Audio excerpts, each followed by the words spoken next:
you don't know what you're missing. Go tell your family, here comes the enemy, blowing up the spot tech remedy. Everybody get up, sing it. 1, 2, 3, 4.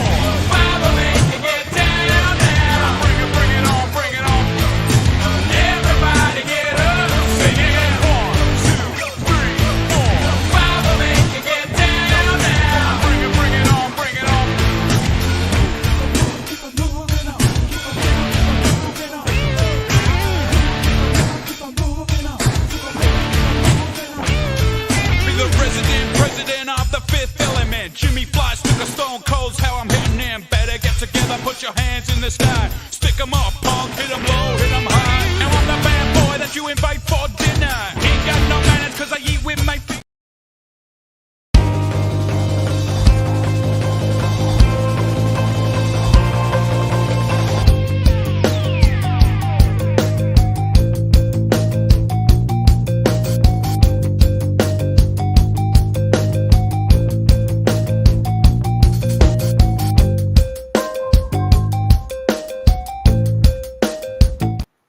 Good morning, beautiful people. How the heck are you? Hey, Sammy. Hello, Lindsay. Reptiles here. I think I saw Jenny too.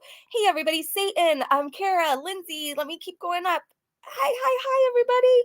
Okay, all I really know is Massive Miriam is back with another massive mukbang. And hey, Dynamite, on my daily walk, went to an AA meeting last night, much needed. You sound like you are taking really good care of yourself right now. That's awesome, Dynamite. Austin, Cindy, hello. Okay, let me keep going. I think that's everybody right now. Hi. Okay, we have a few different places we can go first. If you guys aren't like in a huge hurry to watch. Oh my gosh, I'm looking out the window right now. It's like pouring so hard. This is wild. Okay, anyways, back to the thing I'm doing, the whole live stream. I'm sorry, ADHD is like everywhere today. Hey, M. Hobbs. Hello, Eric. Hey, okay. There's a new 90-Day Fiancé parody by Dank Fupa. And then Hugh hooked me up with like this story time that I think everybody will probably get into. So I think we'll do that one last. You know what? Do you guys want to do Dank Fupa or the mukbang first? Thank you, Satan. Hello, everybody. Okay. Al, hi. Let's do, should we get the mukbang out of the way and then we can go have some fun? I think that's probably what we should do, right? So, food noise warning.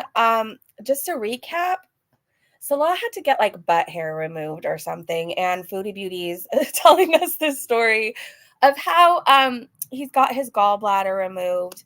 Everything she said just didn't add up. And then she was talking about how the doctor has been talking to them on WhatsApp. Now, people in our comment section were saying that's not really like that abnormal because during COVID, like a lot of people, like a lot of doctors over in Kuwait were communicating that way. But then I happened to see on Twitter that there's like a WhatsApp scam going around. So it just makes you wonder what the hell's really, really going on. Let's do foodie. Okay. Middle East Arab comfort foods. That is what we're going to watch first, you guys. That is what we're going to watch first. On a side note, just to like keep you guys updated with my little health journey.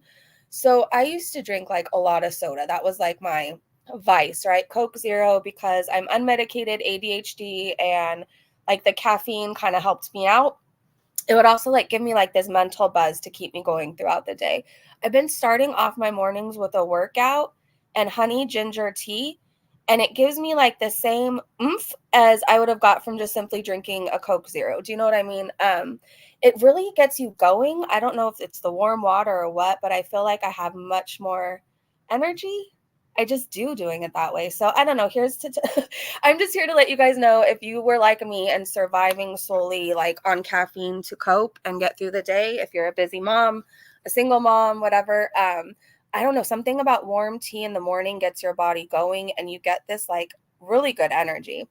That's more true. Diabetes and hypertension, who? Failing liver and kidneys, what? Beckaboo, basically, yeah. Yeah, so here we go. Let's enlarge the screen a little bit. Sorry to do this to you guys. I think I sped it up a little bit so we don't have to like stay here much longer than we have to. Oh. Hi, welcome back to another video.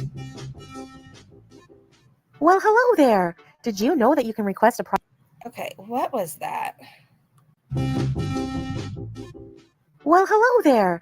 Do you know you don't really look like that? But hello. Did you know that you can request a private video from me made just for you that you can keep forever and ever? Yep, that's right. I can wish you or a loved one a happy birthday or even give you a pep talk. I'm in Kuwait, so if you want a cameo at a specific location like a nice beach or a mall, just let me know. Get yours today and don't delay. Hello guys, welcome back. Assalamu alaikum to another Eat With Me video. So let's have dinner together. So today I'm having some Middle Eastern food that you can find very easily here. So I have some grape leaves, my favorite, with some lemon. I have different kinds of sambusa.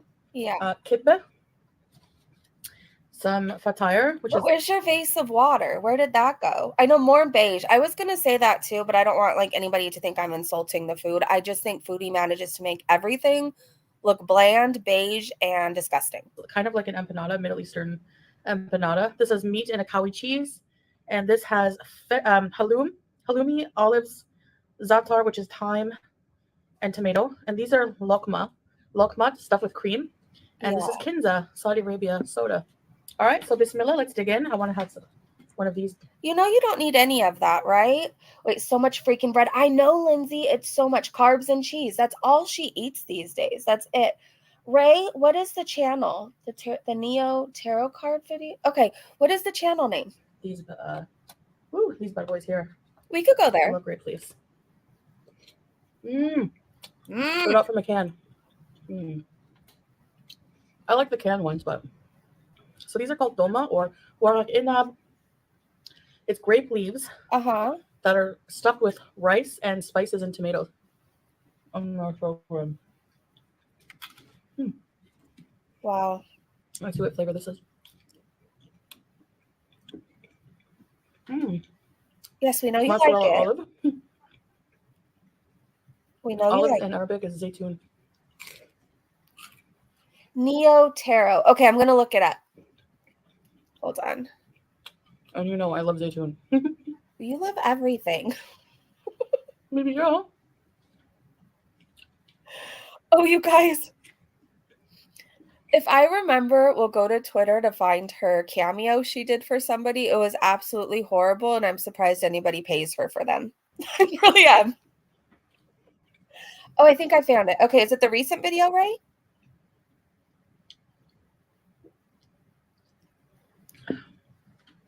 Now this is kibbeh.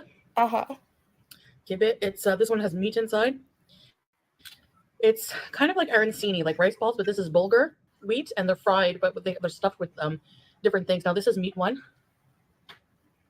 Let me guess, you like it? Is it so good? Very good. Oh, okay, good to know. You can't have any of this stuff. Poor Julia's like side-eyeing her. She's like, how come I never get a feast? It's always you.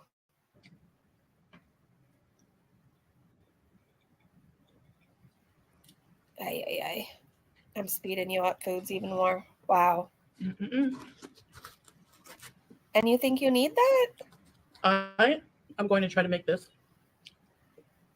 Well, let me get this square to go away. There we go. I sped her up, you guys. Taco Bell. Thank you, Ray. I hope you guys are well.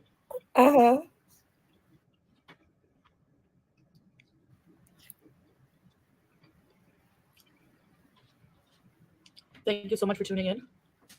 You're welcome. I'm really not here because of you, though. I'm here to hang out with the breezy bunch. Don't you feel bad? I'm sure this is how you started your day. Don't you want to do something healthier? Because how you start your day sets the tone for the rest of it. So you have your mukbanging when you first wake up, whenever that is. Like, you're going to be eating like shit for the rest of the day. And where's her vase of water? Where did it go? This is meat fatire. It has minced meat, tomato, and some kawi cheese. And pomegranate.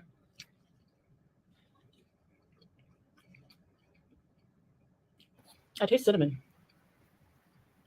How do you have time to taste anything the way you eat? So good. Yeah, she should have just stuck with the grape leaves. That's the healthier option than all this. I agree with you. Another massive mukbang, Lauren. The cream inside. Yeah, it says. Jeez. Did you rip that? I think it's also about time I try to make my own grape leaves. Overdue. Why is the container all ripped up? Did you rip it open because you couldn't get to them fast enough?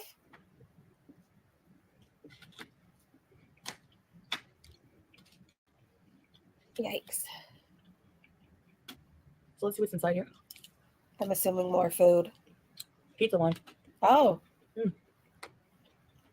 Yum.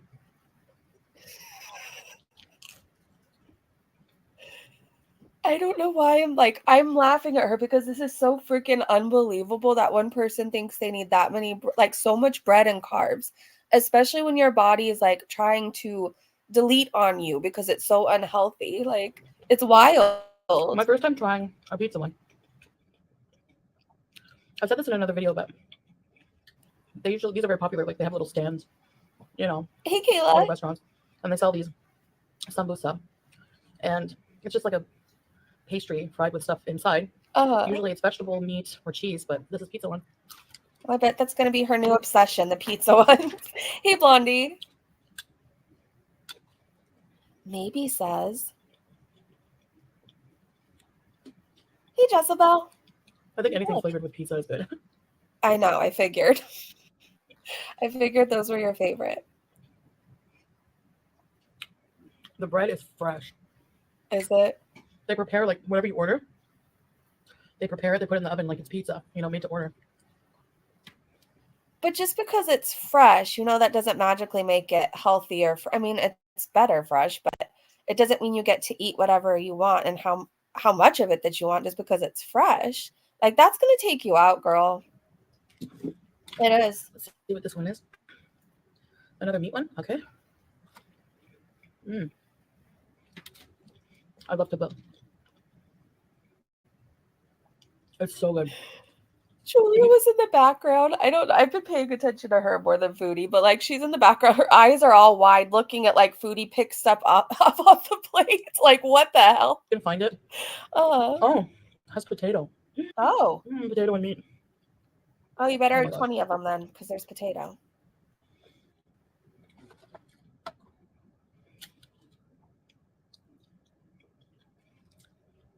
I watched an amazing movie Did you? yesterday.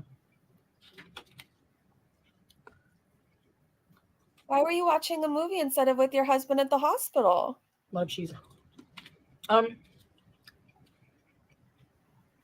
Cowie cheese Mm-hmm. is kind of like a mozzarella. That's how I find it tastes. I don't know. Okay. What flavor is this? Jalapeno? Not jalapeno. And cheese. I've never seen someone break open their food. What flavor is this? How do you not know what you ordered? I have a lot more cooking coming up, so stay tuned. Okay.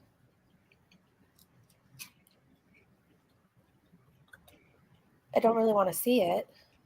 Sorry. The movie is called Nowhere, and it's on Netflix. Mm-hmm.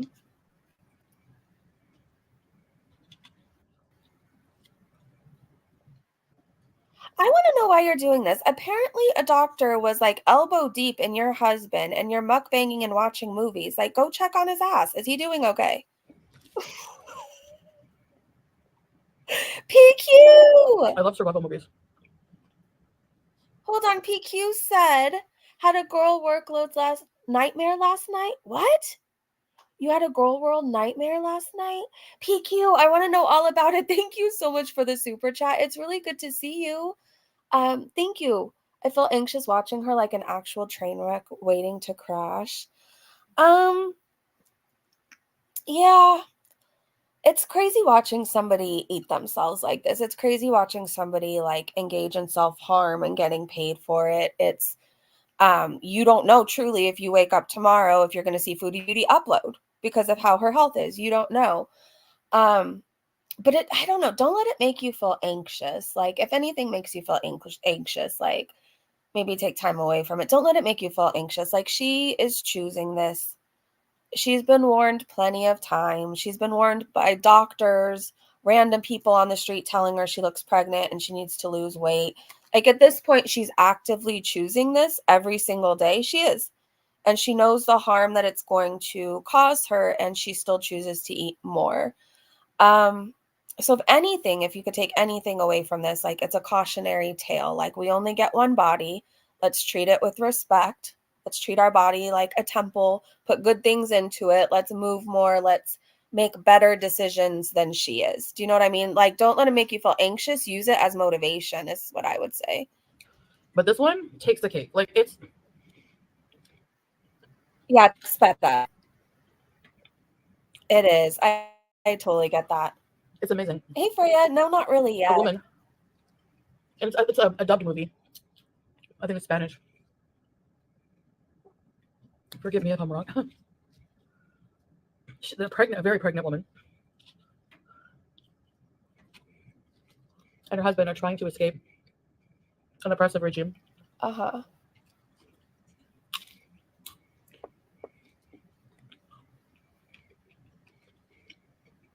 Ooh, another jalapeno. Is that really good for you since your And they pay their gallbladder's- way. Like, people are being killed and kidnapped, and it's just really dangerous. So they want to flee and become refugees in Ireland. Uh-huh. And to get there, they would be getting there by hiding in shipping containers that go on a big ship across the ocean. Anyway, yada yada yada. Something happens. Yada, Since yada, it's yada. stranded in the sea in the shipping container, pregnant. What a wonderful storyteller. Doesn't it make you want to watch the movie? Yada, yada, yada. You have to watch it. Based on the yada alone. Not for the faint of heart, I will warn you.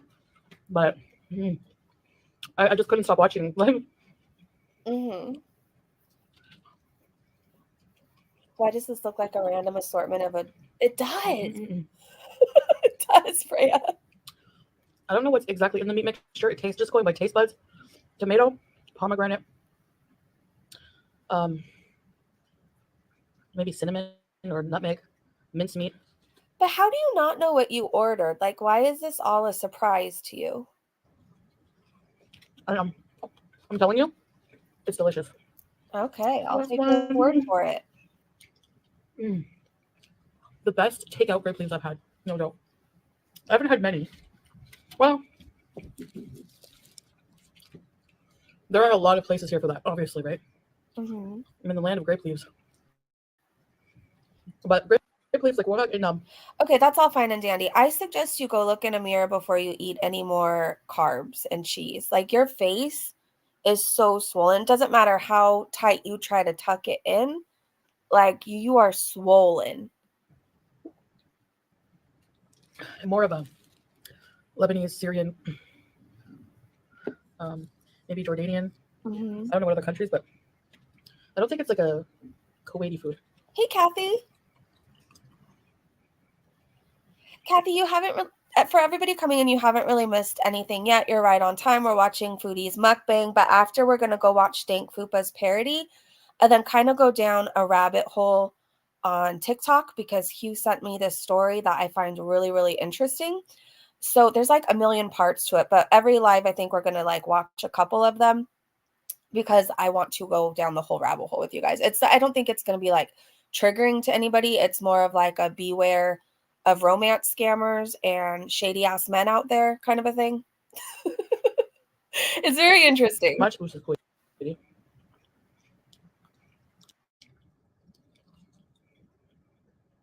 I need to try more Kuwaiti food. I feel like I've mostly only tried metros. you've That tried alone a is while. delicious.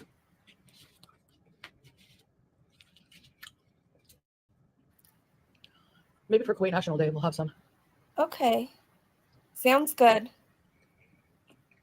No, we'll definitely have some, but I don't know if I'll make it or if we'll buy it out. Depends what we're doing that day. Can I recommend some honey, ginger, lemon, citron tea to detox your liver and maybe it'll help with your swelling? You should really start with a cup in the morning. So we'll see. Don't add any sugar to it. You don't need it. Oh, yes, Ray. Okay. Mm. Thank you. Hold on. I'm going to be doing a little If they're side wondering, thing. yes, I'm getting full. Neo Taro. Yum. Yum. This kibbeh with the potato and meat. Uh-huh.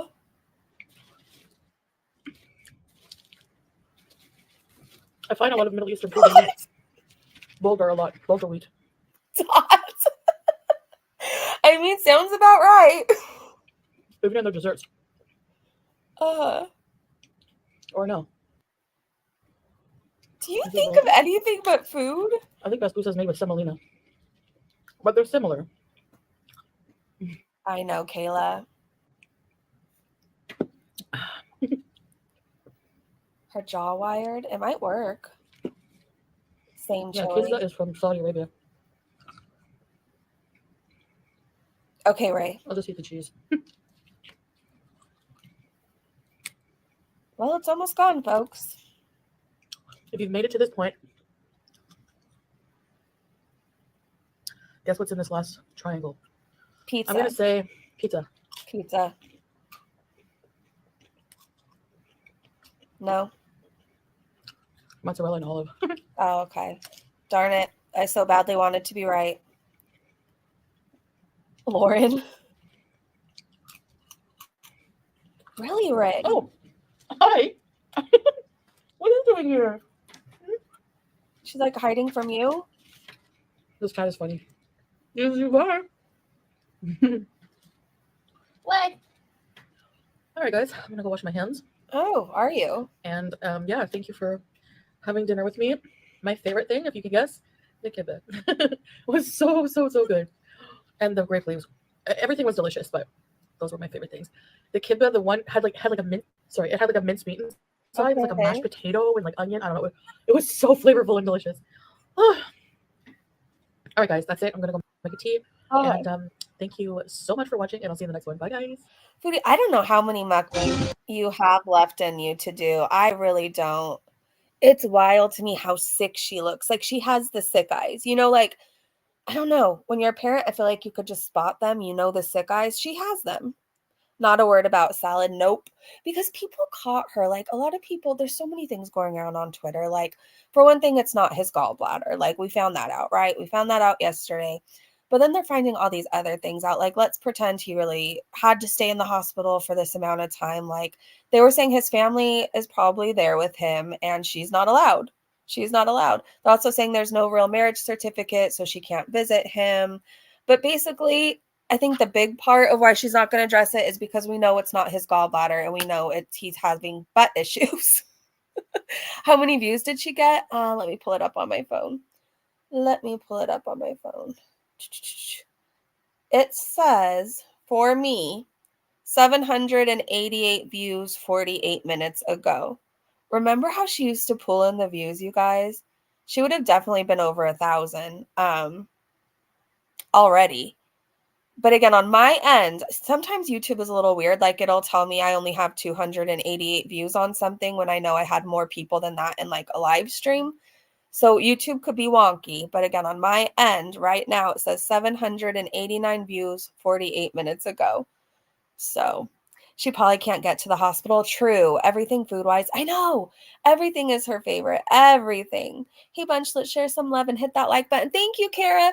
Okay. Oh, before I forget, let me pull up that tab on my phone. It's Neo Tarot. I had it. Shoot. Okay. Give me 1 second, you guys. Neo. Okay. I had it on my phone, but I'm on the laptop. So this is, let's see. Ray said this video would be very interesting for us to watch. Oh, wait. Don't play yet. Ray said this video would be really interesting for us to watch together. It's Three's a Crowd Foodie Beauty. Is that what it is, Ray? Let me share this screen. I have a bit of time this morning, so we can kind of go everywhere if you guys want to try and forget about that mukbang we just had to watch. So how do you take it? What did Kayla say? On that note, what if something happened to her with Salagon? Who'd help her? Who'd even know? that's something scary to, like, if you actually think about it. If she falls or goes into a diabetic coma, whatever may happen, her liver, something, has a stroke, which I've been very worried about that since I think she has drop foot. Like, if he's not there, who's ever gonna find her? Like, she's just gonna be stuck. She better hope he cares enough to stop by. Like, that's scary. That's a scary reality. I don't know how this shit doesn't scare her enough to change her ways, but I mean, eventually I got terrified. I used to be stubborn like her, but then like bad shit kept happening, and I was like, I don't want this to happen. Like, I just don't. It's scary if you think about it. Who wants to die alone, right? Addiction is very lonely. I don't. I don't. Foodie, you might have that if he doesn't live there and you guys aren't really married, and I don't really think he cares about you enough to check in on you. Like, change your life. Change your life so this shit doesn't happen. Go into inpatient where like they could supervise you, you know? You do castor oil packs on your belly button? Okay, I want to know more about this.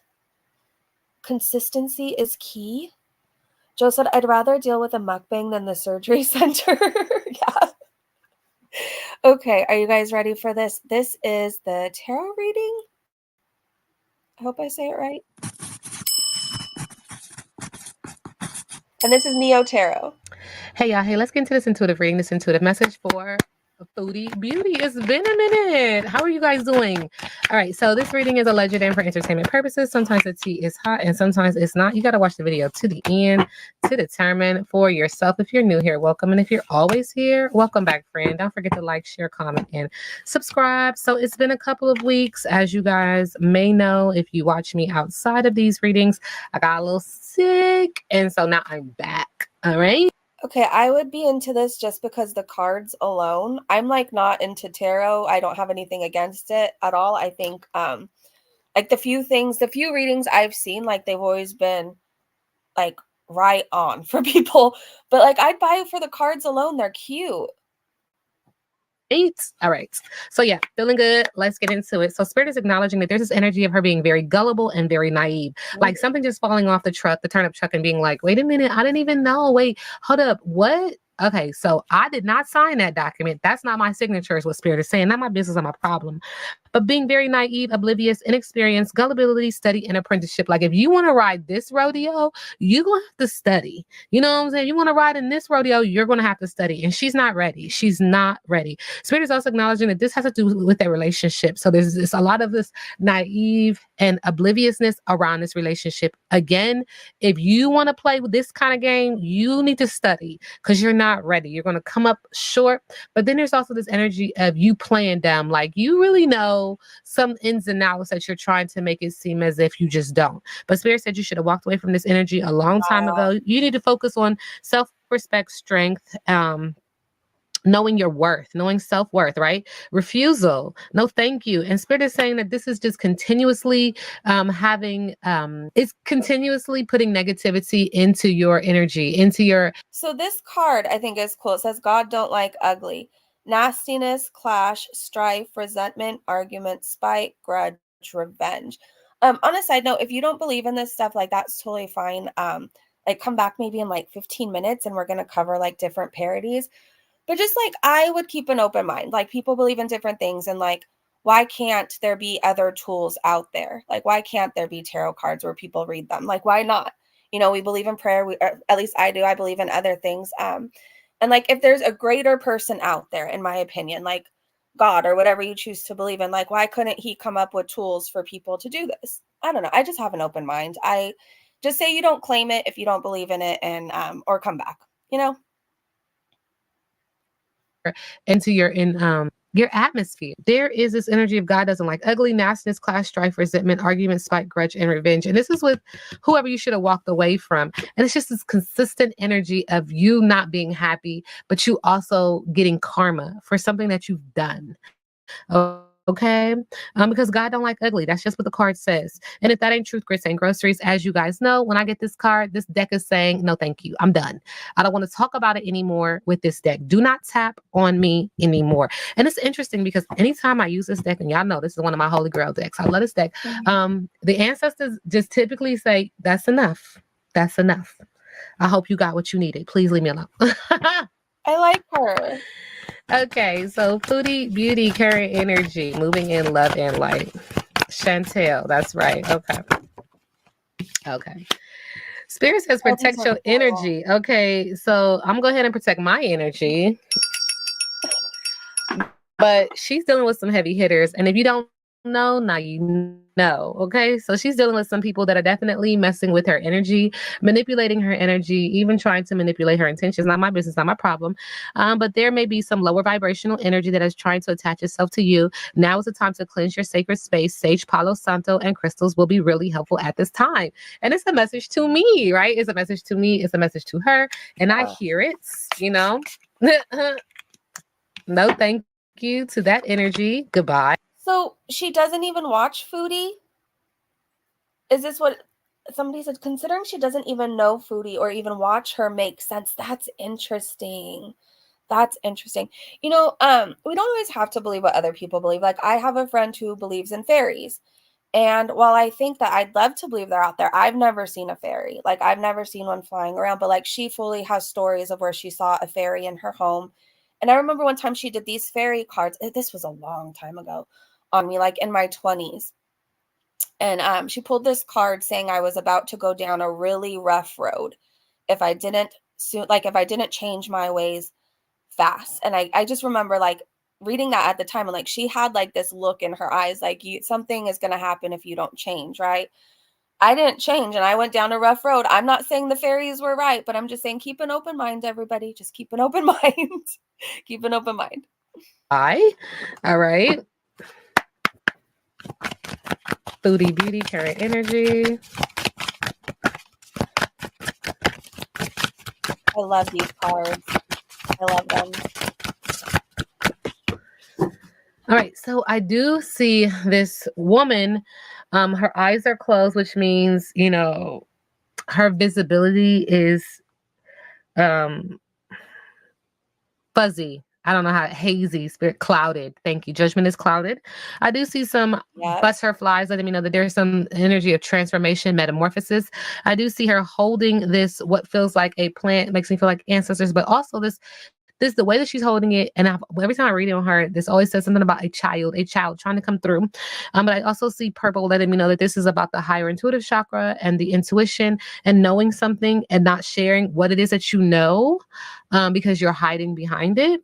Feels like. And then we have the inner healer. A 13 is significant. 4 is also significant. Okay. All right. So there's this energy when it comes to Foodie Beauty of letting go. Oh. Don't be afraid to confront your pain. You are held by Mother Earth. Each dying leaf released is another rites of passage, leading you closer to your true self and making space for fresh growth in the spring. Things will change in the spring. With time, the light of your inner healing will shine, illuminating your gifts of wisdom and growth and awakening the inner healer of those around you. Letting go can be difficult. And even when we think we've done the work, it may have some lingering presence still within us. Banishing your past pains and regrets with flame not only releases you from them, but also allows you to heal as you rise from the ashes. Okay. Flame, fire, some type of fire ritual. Okay. Writing down something on a piece of paper about a person and or a situation that wounded or scarred her physically or spiritually in the past. She needs to do some type of burning ritual to let it all out. Write it down. Anything, get it out, even light a black candle, which may provide protection and heal the darkest of her wounds. Second time we hear protection. Second time we hear about some energy that is probably not as friendly, not as moving in love and light, that is trying to attach. And so we bind, gag, and cease submission. We clear, cancel, and release, because I don't want it. Right now, she need to do whatever she need to do with her letter, and Okay, so she's been saying things are going to change for Foodie in the spring. Ray said, remember spring. April, she needs a visa run. Interesting. To me, that means Foodie's inner child. Yeah, so Foodie is the devil, just saying, yeah. But by the way, this card is absolutely beautiful. Like, the art is amazing. Do some banishing rituals, because the energy is, and like I said, I don't want it. Ain't my business, ain't my problem. Okay. I love your energy. Chantel, current energy.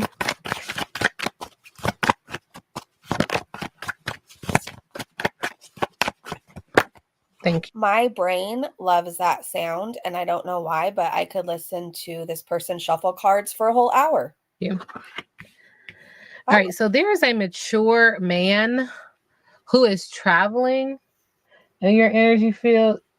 Is he traveling to you? Did he travel to you and now he is leaving? There's this energy of someone traveling. I do see palm trees. I do see ocean. And this mature male is older. He's an older man, obviously, traveling to you. Who? There are children involved. What? And there's also a mature woman We know she loves her married men with children. involved, okay? Wow. No, this is interesting. I don't know how many siblings Salah has, but there's a connection between this mature man and these children. And it feels like he's coming to see you, to talk to you about his kids, one of his kids. I don't know how many siblings Salah has, but he's also going to drop some information about a mature woman that has something to do that. Okay. What could this be? What could this be? No, I know. No. At first I thought it was her grandfather, but then I realized Salah's dad. That was my thought. Do you think they're coming to rescue Salah? What do we think? This is wild. That's definitely going to make you upset. There's some Okay. conversation coming. It's a communication about a soulmate. They've been talking on the phone. He's been giving this person gifts. This is a brunette female. Darker hair. Maybe Salah's baby mama? Darker hair. We're going to do an intervention on Salah. Okay. I don't know. This is It's going to piss crazy. you off. And I feel like I said that in the last reading. I feel like there's something that's getting ready to happen. It's going to piss you off. But there's also some work being done. Seriously, listen to me. Okay. There's some work being done with your name on it. You playing with some heavy hitters and you don't even know that people will play this game 10 times better than you. You know what I'm saying? That's why the energy keeps saying clear, cancel, release, bind, gag, and cease, because I don't want that energy. I don't want it, but it's all over you. That's why my dicks keep saying, like, I don't want to deal with that. I don't Matthew! Woof woof, baby. Good to see you. want to mess with that. Okay. It just keeps saying, See, there's somebody looking up information on you, dirt digging, and or vice Ooh. versa when it comes to you. It's going to be Ooh. played out all over television about how you are a drama starter.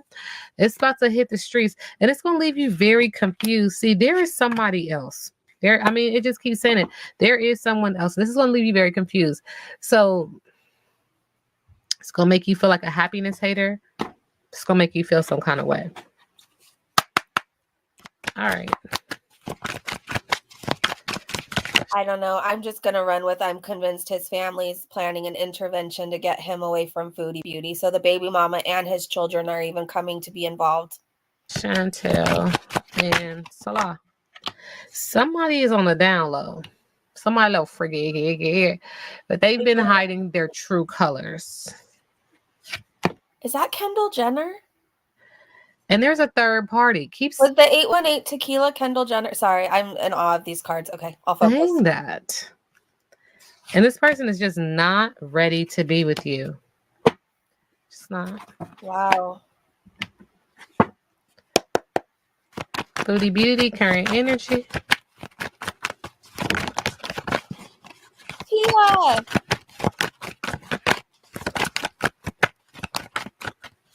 Oh, I love this. Judgment. Please shuffle some more. Please shuffle. So some people are asking, could Salah be in jail? Someone asked if Salah could be in a psych hospital right now. Possibly. Superstorm said Salah's parents going to swoop him away for an arranged marriage. Maybe. Joe just said woof, woof, woof, woof, Joe. I love reading your guys' comments. Okay, hold on. I just have to go back a little bit for the shuffle. Don't mind me. Don't mind me. It's the most amazing sound.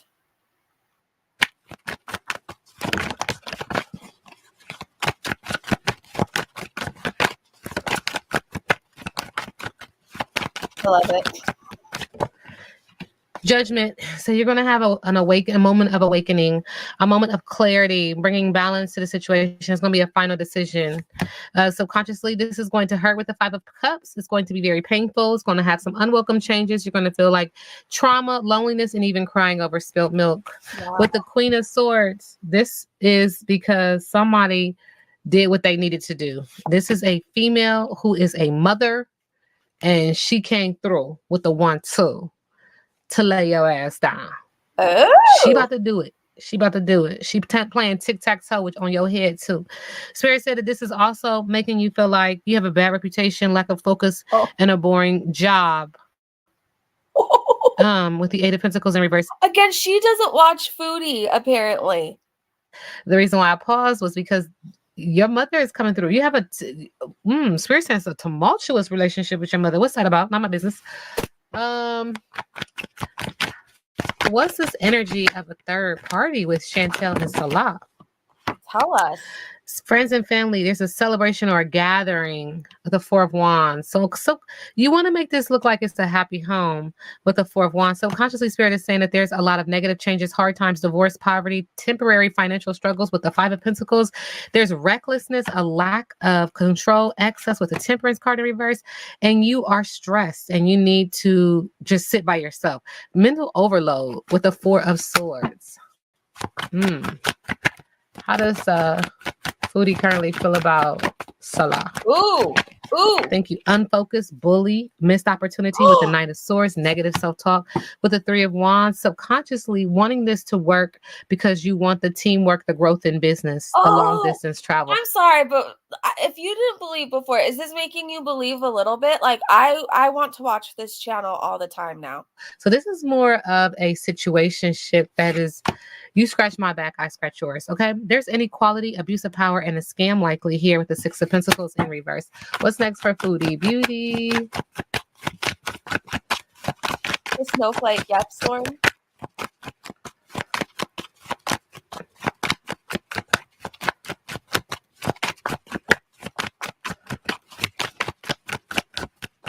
Ray, I think, who does tarot in here? I will pay you just to shuffle for me. Overwhelmed, emotional detachment, and indecision. You just can't make a decision because you're at a crossroads with the Two of Swords. Subconsciously, insecurity because someone has been unfaithful, blocked intuition. Now, let me tell you something. This unfaithful energy is very layered. It's not just him. It feels like it's her as well. Okay, with the Queen of Cups, and in the middle of the deck, there's a Page of Wands energy. There's some type of spark. Something that is going to make her feel like I can tap into my creativity with this. It makes her happy in the area of business, but also in the area of pleasure. Like, oh, this gives me a good idea. Maybe I can start talking about this. And this has to do with the Empress. This has to do with a woman who's very fertile and could be bearing a child here. Motherhood. Could be an earth sign as well. It just, every time I read on her, there's this energy of someone popping up pregnant, okay? Trying to bring a baby through. And there's this energy of her kind of. Did we shift to a reading for Naked and Laughing? Who's trying to get pregnant? Turning this episode, what feels like an episode, Spirit's even saying series, about this situation. And trying to, get a little coin off of talking about this instead of that. Side. Now, as y'all know, I don't know. That might be Salah's side chick. That's just the energy, okay? And just the energy of someone making a wrong decision, someone having a lack of direction now, and also memory loss. Like, I don't remember. See, that goes back to that naivete, obliviousness with turnip. Just fell off the turnip truck. You know what I'm saying? Like, I didn't even know. Yeah, you did. You knew something. Okay. But again, this is this energy of you scratch my back, I'll scratch yours. You do this for me, I'll do this for you. This reading is alleged. No, wait. Something else is coming through. Uh-oh. What? Something else. What?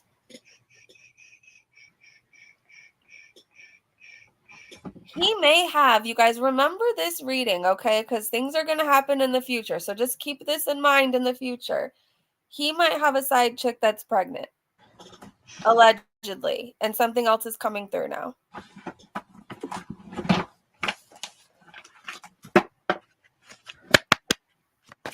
Chantel, Foodie Beauty.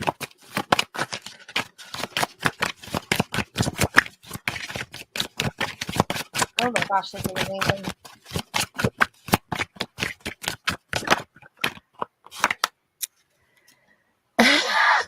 See, relationships, get a fair deal. Ooh. Okay. Yeah, so this is in the seventh house. This is really mentally, she's focused on relationships, but physically, she's just trying to get a fair deal out of this situation. And that's what I'll keep coming like. You scratch my back, I'll scratch yours. Wow. This reading is alleged and for entertainment purposes. Now we sit back and let the universe do what the universe does. Oh, no. I am so sad that video is over. I was so into that, you guys. I am too. Oh, Stella, I'm going to have to subscribe. I'm going to have to subscribe, and hopefully there's another foodie reading. Oh, my voice is going out. Hold on one second. Okay, sorry. Hopefully there's another foodie reading. That's Mary Ham for you. Foodie likes her kids medium rare. Kara said, whoever's having a baby, keep away from foodie. Yeah, if you're listening and you have a child, don't ever bring them around foodie. You should hear what she thinks of them. The cards were amazing. I know. I love the art. We need more. I'm invested. Same. I can listen to that person shuffle cards like all day and I'd be happy. I don't know why that made my brain so happy, but I don't know if anybody has like certain sounds you like. I had no idea I liked that sound until right now. A marriage of convenience boils down to money. Facts. See, I told y'all yesterday about this channel. She's amazing. You know, we're going to keep an eye on this channel. I'm going to definitely subscribe. For one thing, I love their energy. Like, it was entertaining just being there for them. But then some of the foodie stuff was really spot on. She has a few more on her. We're going to have to watch another one later. Jojo ASMR does card stuff. Well, thank you. I'm subscribing to that. Those grocery hauls are for his wife and kid. That's what people have been saying. That's what people have been saying. Okay, we're going to head over to one other creative channel right now. Well, there's plenty of creative channels, but I mean, we're going to see another one. So this is Dank Fupa's 90-Day Fiance Parody, and I am so excited for this. For one thing, the intro is just my favorite thing in this world. Can you guys see this okay? Oh, all right, here we go.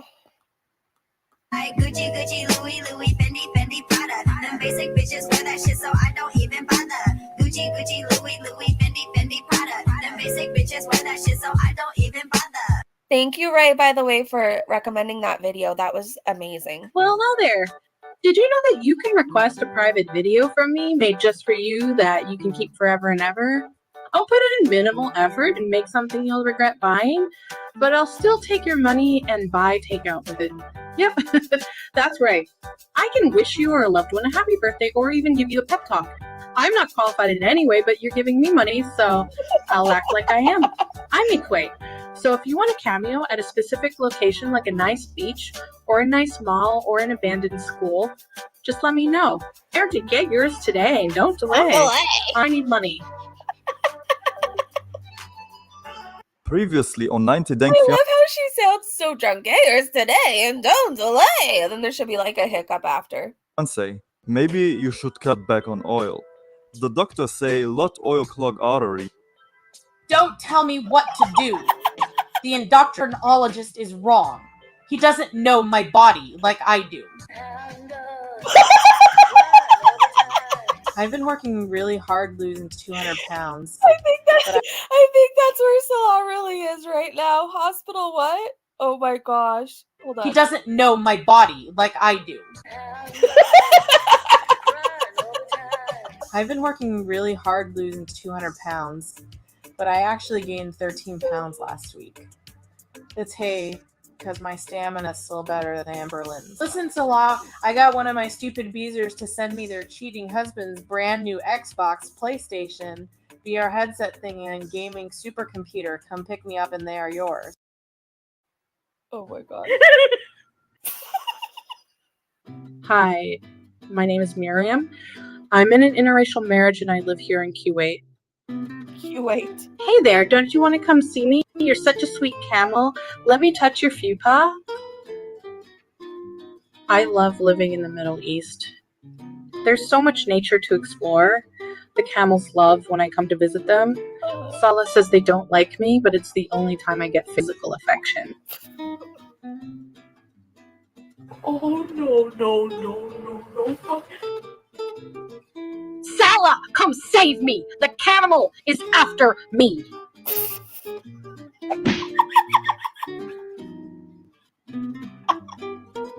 That damn camel gave me sciatica. You better cancel your plans because I need you to take care of me. I can't do anything by myself. The truest thing ever. So she can't do anything by herself. Anything. He has armpit stains. Recently, landlord gave me warning not to leave her alone because she disturbed neighbors with crying. They try and evict us when someone rename building on Google luxury third box, so I have to be careful. If they evict Chantal, she have to move in with me. Oh my god. Salah, come help hoist me up to the window so Her stomach! Look at all the piles of trash. Hi, Nikki. Hi, good to see you. You're right in time. that I can do that trend on TikTok. I need to sun my butthole. Chantal, what you need? I'm busy in other room. I already bring you lot snack and wipe ass for you. I need you to spend time with me. I got the Xbox, PlayStation, VR headset thingy, and gaming supercomputer all set up in here. I want to do a gaming stream and I need your help. Figure out by yourself. It stink like dead booty in here. I go in other room where I not geek from air. Like dead booty. Well, if you don't like it, messy girl, go log off. I don't need you here anyway. I have new beezers joining every day. Oh my gosh, Nicole. I love scary video games. I'm really, really good at them, and my subscribers love watching me play. This is Dank Fupa. I'd share the link if I could, but YouTube is weird about that now. So it's Dank Fupa, and they do all kinds of parodies, and it's seriously better than watching Chantal's like original stuff. I only really game so Salah will come in here and spend time with me. He also brings me snacks. The fly. There's even I can't figure out how to turn on the damn flashlight. Why did you they guys notice the poop? make this game so stupid anyway? I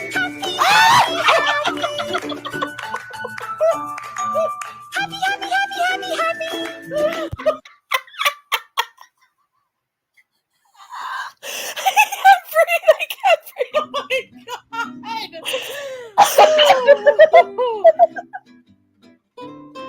Chantal like lot of thing for babies. She thinks she impressed me with video games, but I only like the ones with where lady have little clothes on. You almost ready. We already 2 hours late for doctor appointment. Yes, let me find some clothes that don't have mukbang stains on them. Good luck. Good luck. You know Chantal, every time we go to hospital, we pay a lot money I could be using for me. If you go back Canada, you not have to pay for doctor and you can send all money me. Her little face she was doing. Notice how even in the cartoon she takes up the whole damn SUV and makes it look like a freaking Mini Cooper. What? Don't talk like that.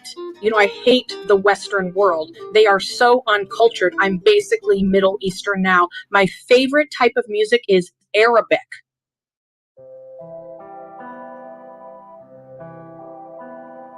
Hi, I'm a famous Canadian YouTuber and I have sciatica. Hello, ma'am. We see you every day. Do you have the funds for the last month's worth appointments? No, I told you guys that I was gonna pay it when I got better. Sure, ma'am. We will mail the bill to you again. The doctor will see you shortly. Sciatica. He always has the phone. Hello, Chantal. What seems to be troubling you today? I changed my name to Miriam, actually. I went to the desert to pet and love on camels, and one of them gave me sciatica. You do not have sciatica. We've told you several times. Ooh. You have diabetic neuropathy. The risk of losing limbs is dire at this point. I would not be playing with life or limbs in any way near the way you handle yourself. Ooh. Also, you have bacterial vaginosis. I knew it. Vaginosis? What? I've been sunning my hoo-ha every day. TikTok told me it would cleanse me. I can't wipe myself. And Salah's never around. What else am I supposed to do? Imagine you're just looking up at a building, like you're walking the beach, you're like, oh, that's a really nice apartment building. Like you're just looking up, and then you happen to see Chantal sending her butthole in the, like, I would die right then and there. I would. This patient comes every day for medicine to treat diabetic neuropathy. Her health is declining rapidly, and I've warned her many times about the consequences of her current lifestyle.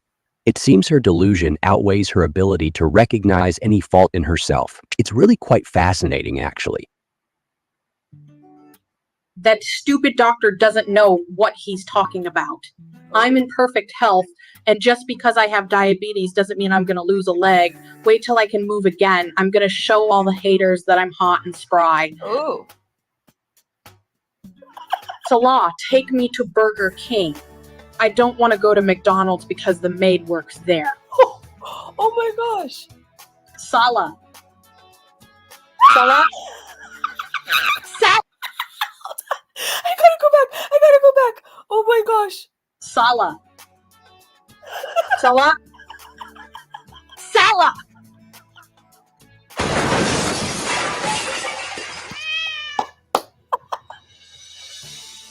I just can't do it anymore. No amount of money is worth the shit she put me through. She makes so many promises, but all she do is lie. I would rather eat my own shit rather than pretend for her anymore. I need to plan how to escape. Wait, what does it say? Just bought plane tickets. So the screen name or the username is Sexy New York Love. And there's his hairy feet for you in case you forgot what they looked like. So it says, just bought plane tickets. Can't wait to poop on you. And then it says, B slut. And then it says, wait, you got your visa? OMG, I thought it was going to be way harder than that. I got to go buy some lingerie for you. And then the response is, what visa? And then it says, baby, I told you so many times you need a visa first. You can't just come here. They won't let you in. And then the response is, oh, shit. Next time on 90 Day Fiance. Salah, I need you to come to my apartment. The stupid delivery guy dropped off a box as big as you downstairs, and I can't bring it upstairs because my sciatica. Sciatica! That's my favorite one. Real life skin. Oh my gosh. Okay, that was the best thing ever. I'm obsessed with those. I just wish these were longer. Same. Marin, how is everyone? Ew, feet. Yeah, his feet are a sight to see. Thank God I don't have to see them. Hey, Raleigh, good to see you. The way her legs were on that wheelchair and how she looks. See, we're thinking she's going to, we're thinking it's going to be the mukbang that might take her out, the next mukbang. I think it's going to be Salah. He's finally going to have enough and let that wheelchair go. Like, I could totally see that happening. And then she'll be reunited with the sea again. Okay, so Hugh sent me this. We're just going to go along for a little story time, you guys. This has nothing to do with Foodie, okay? Nothing at all, but this is over on TikTok. So it's a story about how this woman fell for like a romance scammer during COVID when like everything was shut down. And she takes us on like this whole journey on everything that's happened. And it's kind of wild. So I'm trying to find the part one. Part one, who the F did I marry? Okay, but here's the intro, you guys. So we're just going to go down a rabbit hole. There's like about I don't know, 75 of these, if not more. It's a whole story time, but we're just going to start now and then remember where we left off. So again, this has nothing to do with Foodie. This is just me wanting to look at other stories and other things. Live Zachary, Mike. Wait, what? You saw this? Yeah, I got pretty much into it. I forgot how it went now, so I'm going to try to like just let her tell the story, but it was pretty damn interesting. So here is the introduction to everything. If it lets me click on it. Hello?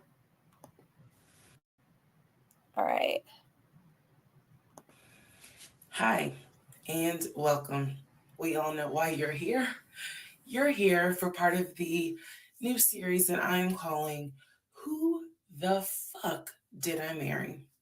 I'm going to create this playlist series, and I'm going to tell the story of how I met, dated, married, and divorced a real pathological liar. This is my introduction / disclaimer video. First and foremost, I'm going to be truthful, even if it makes me look bad. I'm going to be honest, but I'm also not going to be disrespectful to anyone that was involved. I'm not going to use people's real names because I don't have the permission to do so. And so I'm already learning in 53 seconds. She's a stand-up person, and I'm going to listen to her story. The sister does not want any sort of litigation. I will tell you off the top, I have a sense of humor and I have sarcasm. So things that you see me laughing at, none of this is funny. But in order to get through it, I have to laugh. I get that. If I cry, I cry. I'm human. I'm a woman. This was traumatic. I'm going to do the best I can to upload as much of the story as I can. Because I know people get so annoyed with the follow for part 4, follow me for part 17. I'm just going to do the best I can to keep uploading the videos each at a time. I'm going to go in order from the time we met until the time I got our divorce decree in the mail. So that is a lot of time to cover. Please give me the grace to just get it out. It may not be all in one day. It may not be all in 2 days. But what I can tell you is even if you don't necessarily see a video, I'm probably recording it and then I will upload it into the playlist titled, Who the Fuck Did I Marry? What else do I need to cover ahead of time? Because I feel like this video is important to give some sort of context. So that way when people jump into the series, they kind of can figure out, oh, let me start at the introduction video and then work my way through. A lot of the questions that you all have sent me will be answered when I start and tell the story in order. Everything I'm going to tell you can be verified. There are people in my life who can easily verify, yes, this did happen. Yes, he. And I think she comes with receipts from what I've heard. I mean, there's a million videos on this, and I believe she comes with all the receipts. Really did do that. Yes, he said that. Yes, she did go through that. I have no contact whatsoever with my ex-husband in any way, shape, or form. We do not communicate. We do not have mutual friends or anything where we communicate through those people. Ruby Frankie got sentenced today. I hope she serves 60 years. I hope she does. No contact. Oh, 15? 1 to 15. I cannot stress that enough because I feel like somebody's going to ask me, do you still talk to him? No. I ain't seen him. I ain't heard from him. I don't want to hear from him. And I will tell the entire story up until the last time I did hear from him and what happened. Yeah, this is my story. So I am just a regular woman who thought she met the one, and I didn't. Most people have never came in contact with a pathological liar. We typically come in contact with like a compulsive liar. It is not the same. A pathological liar has no reason for why they lie. and the lies that they make up, there's no limit to the lie. I was once a psychology major in undergrad. I didn't graduate with a psychology degree, but I'm very comfortable saying that he was a pathological liar. He was a narcissist. And yes, there was some in my opinion, mental health issues going on. Pathological lying part, absolutely. So I want to preface all this by saying, you're going to probably think, what in the world? There's no way this happened. Everything you're going to hear me say actually did happen. I never thought I was going to be in some sort of Lifetime movie, but I was.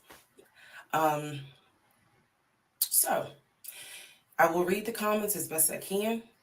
Like I said, I think if you allow me to tell the whole story, and she does, things will be answered. And sorry, I do talk with my hands. It's a coping mechanism. So if you're like, why is she moving her hands? Other than that, let's all take a deep breath, buckle in. Okay. Because this was a fucking crazy ride. And if you think it's crazy, imagine how I feel as the person who lived it and had no idea what I was dealing with. I thought I knew, but I truly had no idea who the fuck I married. You like how I twisted that? Anyway. All right, y'all. This is the introduction, so welcome. Part 1 will be up shortly. Okay, now we're going to part 1. I know that didn't give a whole lot of info, but I just wanted you guys to meet who we're going to be watching, right? It's her story, and oh crap, I'm going to have to like scroll every single time. Hold on. Is this part 1? Hold on, you guys. Now we got to scroll back down. I'll try and figure out a better way to do this. But shit. Okay. Give me 1 second. There's a part 50, a part 44. We're going to be in for a while. All right, part 11. We're getting there. We're getting closer. We're getting closer. Did I go up too far? Probably. Because that's what I do. Hold on. Part 2. Okay, part 1. Who the F did I marry? It has 15 million views. Please excuse the hair, but here is part 1 of Who the Fuck Did I Marry? So I met my ex-husband around March 4th of 2020.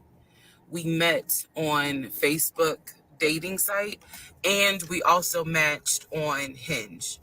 I did not realize that he was on both under 2 different names. So one was his actual name, and the other one was a variation, like a nickname that he called himself. Different pictures. So it was a running joke between us. Oh, you ain't even recognize that you had matched with me on Hinge. No, I didn't.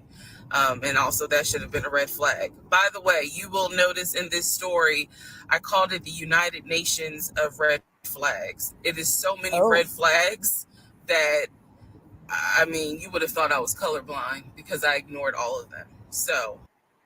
Isn't that weird how that works? Like, she's not the first person to get scammed, and unfortunately won't be the last. Like, many of us have been with somebody who's a pathological liar, a cheater, a scam, whatever. Some of us, we've had experiences, right? And it's weird how it takes you being removed from the situation to be like, what the hell was I thinking? There was red flags after, the 3rd day of talking to this person. But somehow certain people are really good at what they do and know how to lie and manipulate. It's sad. Oh, anyway, back to the story. We met around March 4th. We exchanged phone numbers. He called me and we talked on the phone for the first time. In the first phone call, he told me that he had just moved to Georgia from California, from San Diego.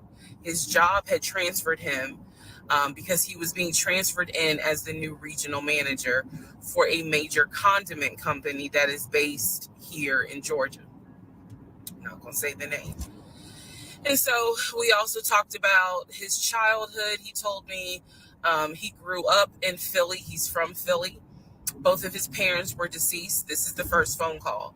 Both of his parents were deceased. His father was a Philadelphia police officer. His mom was a teacher. He also Do you guys usually learn all this info like the first date already about people who have passed away and everything? told me he briefly lived in Augusta with his family. He had 2 brothers and 2 sisters. He also had 2 half brothers on his dad's side. First phone call. So I'm just giving you guys the backstory. This was the first phone call we had. So we talked about family. We talked about friends. We talked about our jobs. At the time, I was working at Georgia State Patrol. And he knew this, and he just thought that was like, wow, you know. So this is too much info up front. I agree, Erin. Now knowing what I know after my experience, this is like way too much for like the first everything, right? You work with troopers all day. Yes, I did. Also in that phone call, he explained to me that he used to play football. He explained that he used to play arena football. I know nothing about arena football. I know about NFL. I know about college. Go Dogs. But I don't know anything about arena football. So he explained to me that he used to play arena football. He used to work at Apple in the off season of arena football. Was he a NASCAR driver, and was he in the WWE too? And I remember thinking on that phone call, oh, okay, you know, like, good for you. I don't know anything about arena football. And I believe I did tell him that I don't know anything about arena football. That'll come into play later on. Wow. So he told me, you know, I just moved here. My job is paying for my housing and they are helping me to look for a house. He was like, right now I'm in Gwinnett County, but I'm trying to look for a house, ideally in Atlanta, like Brookhaven, Sandy Springs. He was like, I really would like to move out there. And so I thought, you know, that's great. You know, you're looking to get a house. You just moved here. He was like, I don't really know too many people here because I spend all my time at work and, you know, this job is really demanding. So that was our first phone call. We talked more. He talked a lot, which took me by surprise because I'm not really used to men talking more than me. He eventually asked me out on a date.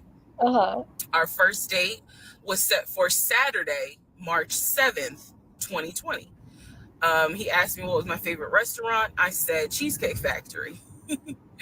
And so we agreed to go out at the Cheesecake Factory in a location that was in between. I lived in Clayton County at the time. He lived in Gwinnett County. I realized that if you don't know anything about Metro Atlanta, that makes no sense. Yeah. But basically, we lived about 45 minutes apart. So we agreed to meet at the Cheesecake Factory over at Perimeter Mall, which is in an area, Sandy Springs, Dunwoody area. I was excited. Like, I called my friends and was like, I got a date, you know, blah, blah, blah. We'll see how it goes. First conversation was good. Hopefully he looks like his pictures because, you know, that's always an issue with online dating. Hopefully he looks like his pictures. So on my way to our date, I took 285 and literally right before I got to Boulder Crest, the exit for Boulder Crest, I heard a boom and I lost control of my car. Thank God that not thank God, but I knew what to do. So I did not crash, but my tire blew out. Oh no. So I called him and I said, hey, I'm so sorry, but my tire just blew on 285. I'm slowly making my way off the exit. I believe I pulled into a Chevron gas station. And I said, you know, I got to get this fixed. I don't know what to do. Like, I'm a damsel in distress kind of thing. He kind of paused. He got quiet. And he was like, you know, tell me exactly where you are. Drop your pin. So I dropped the pin. And he came to the gas station. Got out the car. And I was so relieved that he actually looked like his pictures that I was like, oh my God, he's actually attractive. Because he's like 6'4", 6'5". Also, man, I apologize. So let me go back to the first conversation. Let me add something. He did tell me in the first phone call that he was divorced, and that his ex-wife, she had 2 children, a boy and a girl, who were teenagers, young adults. I think the girl was about 20, and he said that he had a very close relationship with his stepkids, but that he and his ex-wife had divorced because she cheated on him out in California. And so coming to Georgia was a new beginning for him. She was still out in California. The kids were still out in California. And so, you know. Lindsay, I've been seeing you in the comments. You should tell your story. I definitely watch it. It was like, I can't stand her, but I still want to be in the kids' lives. I have to put that in there because that will come back later. Oh. So this is just setting the stage. He's still married? Again, that first conversation was, we talked about family, job, friends, how he ended up in Georgia, me being in Georgia, the things that, I would think people talk about in the first conversation. All right, now back to the tire blew out. So he shows up to the gas station. He changes my tire, which I just thought was the sexiest thing in the world. And then he proceeds to say, hey, I found a tire place around the corner. You need to get another tire. Like, you can't drive on this donut. So he followed me to the tire place, and then helped me get a tire, paid for it. What? So I was definitely like, wow. That's how he got her. He rescued her out of a situation. He's the Prince Charming. He rescued the damsel in distress, pays for the new tire and everything. So basically, he can say whatever he wants after that, and she thinks he's amazing. That's how he got her. Oh my gosh. And so the vibe was good. So anyway, I get the tire fixed. We follow each other to the Cheesecake Factory. Exactly, Lindsay. Yeah, we hold hands walking into the Cheesecake Factory. So in my mind, I'm like, this is just this. Oh my God, I had butterflies. That's the look of a woman who had butterflies. So I had butterflies, and we go in. There's a long wait, and so we sit outside and we just talk, and the conversation's great. And this is where he tells me what it is he's looking for. Okay. He tells me, I believe at the time he was 42. He was like, I want to get married and it be for real. He's like, my parents were married 40 plus years before my mom passed away. And I want that. And it's crazy. That's what they do too. I want to get married. The problem is everybody thinks I'm a cheater and I just really want to settle down. Family's so important. Marriage. So after the love bombing, then you think you found the one person in life who doesn't cheat and really cares about marriage. Oh my gosh, I'm so into this story. I'm so into it. Marriage, family, a house, like that is what I want. He's like, I'm as a man, I'm ready to get married, but I want it to be for real, because the first time, it really hurt me when she cheated on me. So he's telling me everything that I wanted to hear. And so he was like, what is it that you want? And I said pretty much the same thing. I was like, I'm ready to get married. Definitely want to have a family. And I want to marry my best friend. So we both put on the table that we wanted marriage. And this is the end of part 1. Oh, shoot. I'm scared I'm going to click something. Please and end up in the wrong place. Okay, hold on. Now we need part 2, and I have a feeling it's going to make me scroll and find it again, because that's what it does on here. Because I'm not on the actual I'm not on the actual app. Hold on, you guys. Technical difficulties. No, you cannot play. Shush. No! You get off my... Hold on, you guys. Okay. This person is Tisa, isn't it? Risa Tisa. Oh my gosh, TikTok is going to kill me. They keep playing stuff that I'm not trying to play. All right, hold on one second, you guys. I'm taking us back. The next time we do this, I'll have a better system in place. But right now, I'm not on the app, and I'm just on the website. And somehow I keep going on to everybody else's little TikToks that I don't want to. Okay, here is this part 3? Oh, wait. Hold on, you guys. I'm on my way. I'm seeing part 22. All right. Who the F did I marry? Now, this is where it gets confusing because she doesn't title a few of them. Here's 7. Okay, hold on. Part 2. Here we go. Actually, I was wrong. It's right in front of my big old face.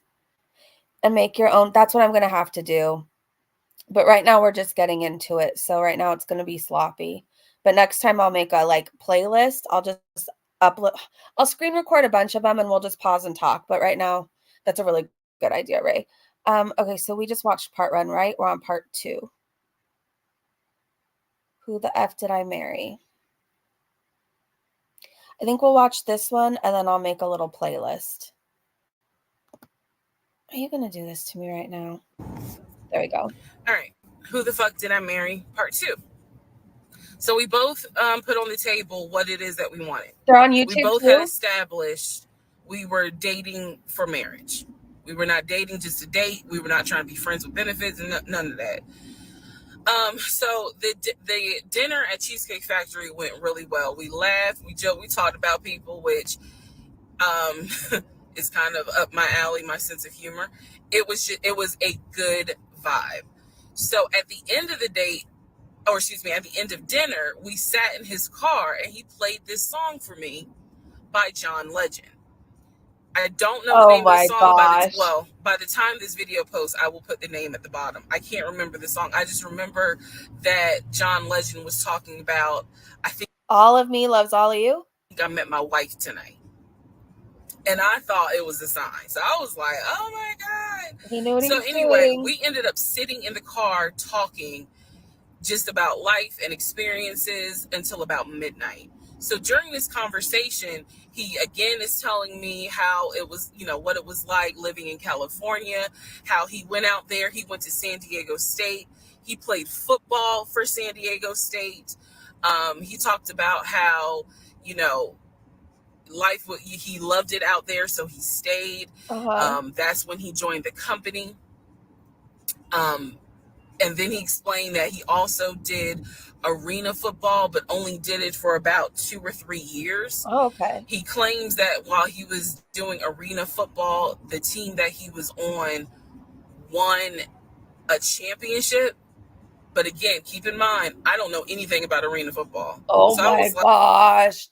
I am so glad you guys told me about this woman. I could relate to her so much. I'm telling you, when somebody tells you I used to do NASCAR, I used to do, what was it?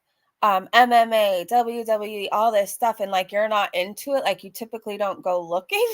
Well, now I would. Now I know not to believe if somebody tells me they're the freaking mailman. I don't know. I want receipts, but stuff like that. It's oh, wow, that's cool. And you don't really necessarily go digging.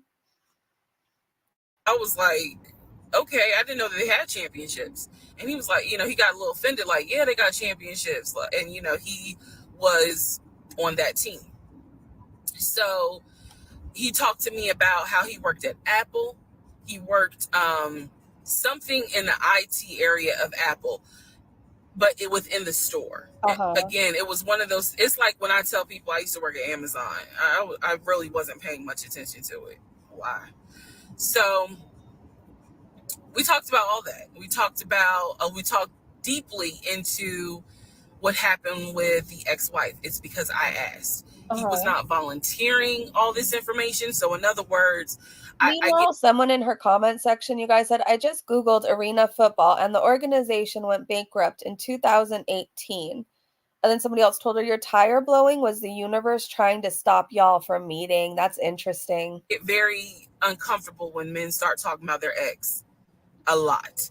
That's not what happened. I was asking questions because I was really trying to figure out, okay, are you ready for a relationship or are you still missing her? So we talked about that. We talked about my exes. That was a mistake I made because I talked about how I dated at one point in time somebody I worked with. That will come back later. And he seemed real cool about it. He was like, that was before me and blah, blah, blah. So the conversation was good. Midnight comes and I go home. Yes, I went home. We ended up talking. And talking. Mind you, our first date was March 7th.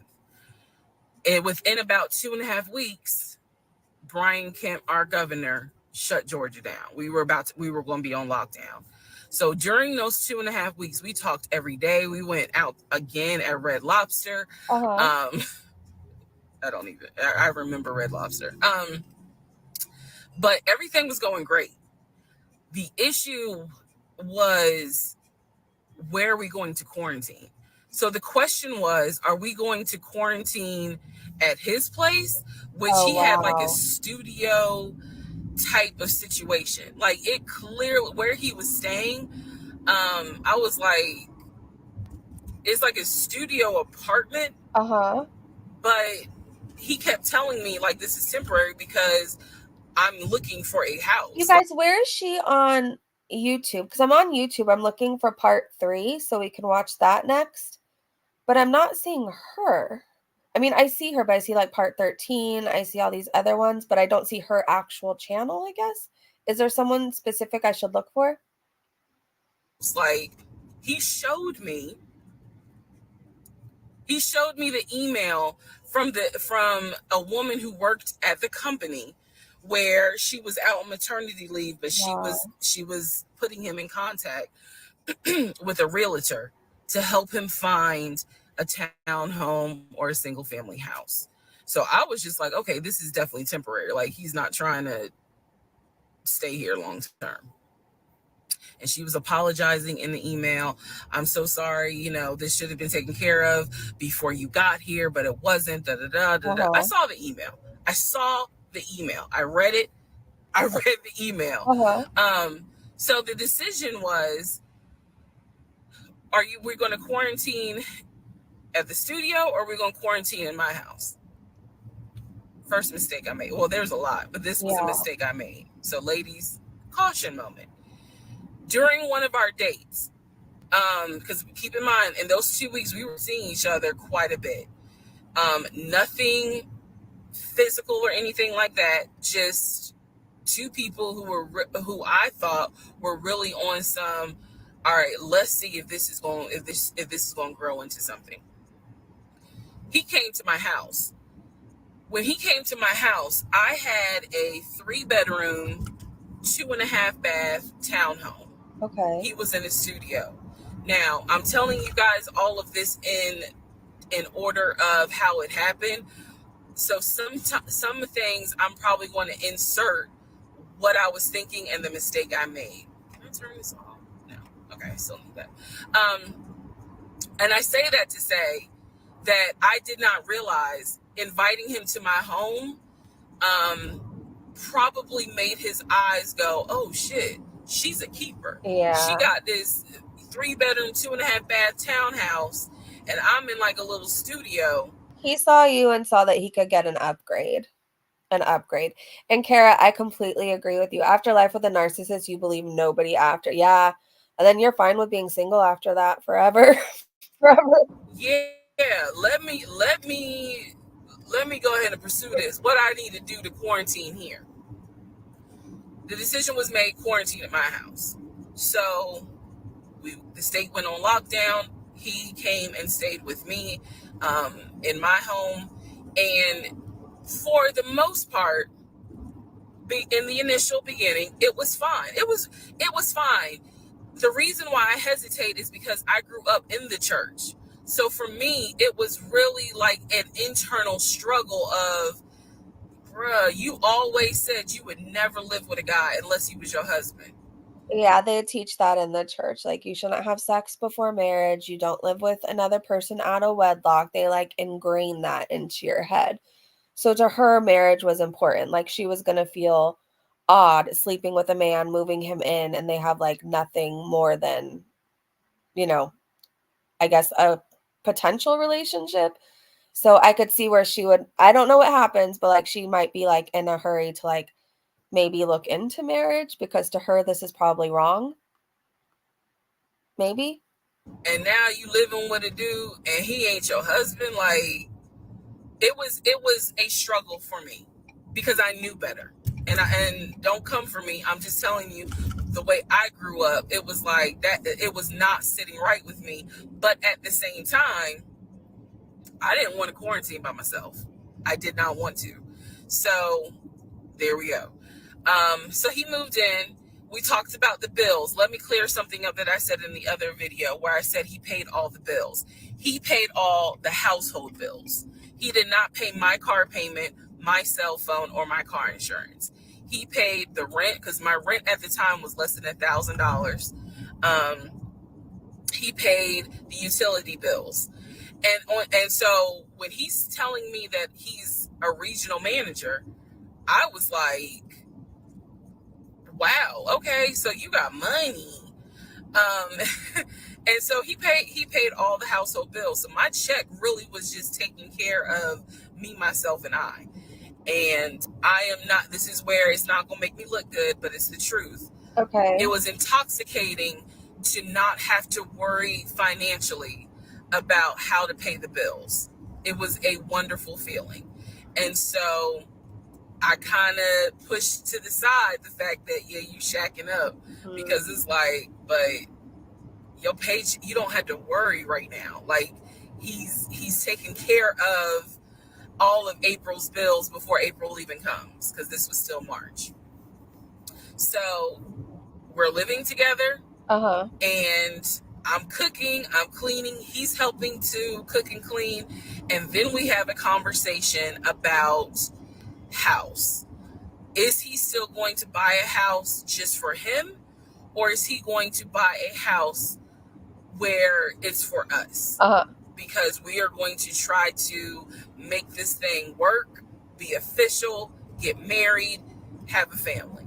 So the question now on the table is, what are we going to do? Because I didn't want to stay in Riverdale, Georgia. I did not want to raise a family there.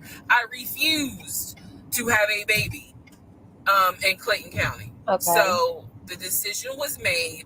Let's start looking for a house for both of us.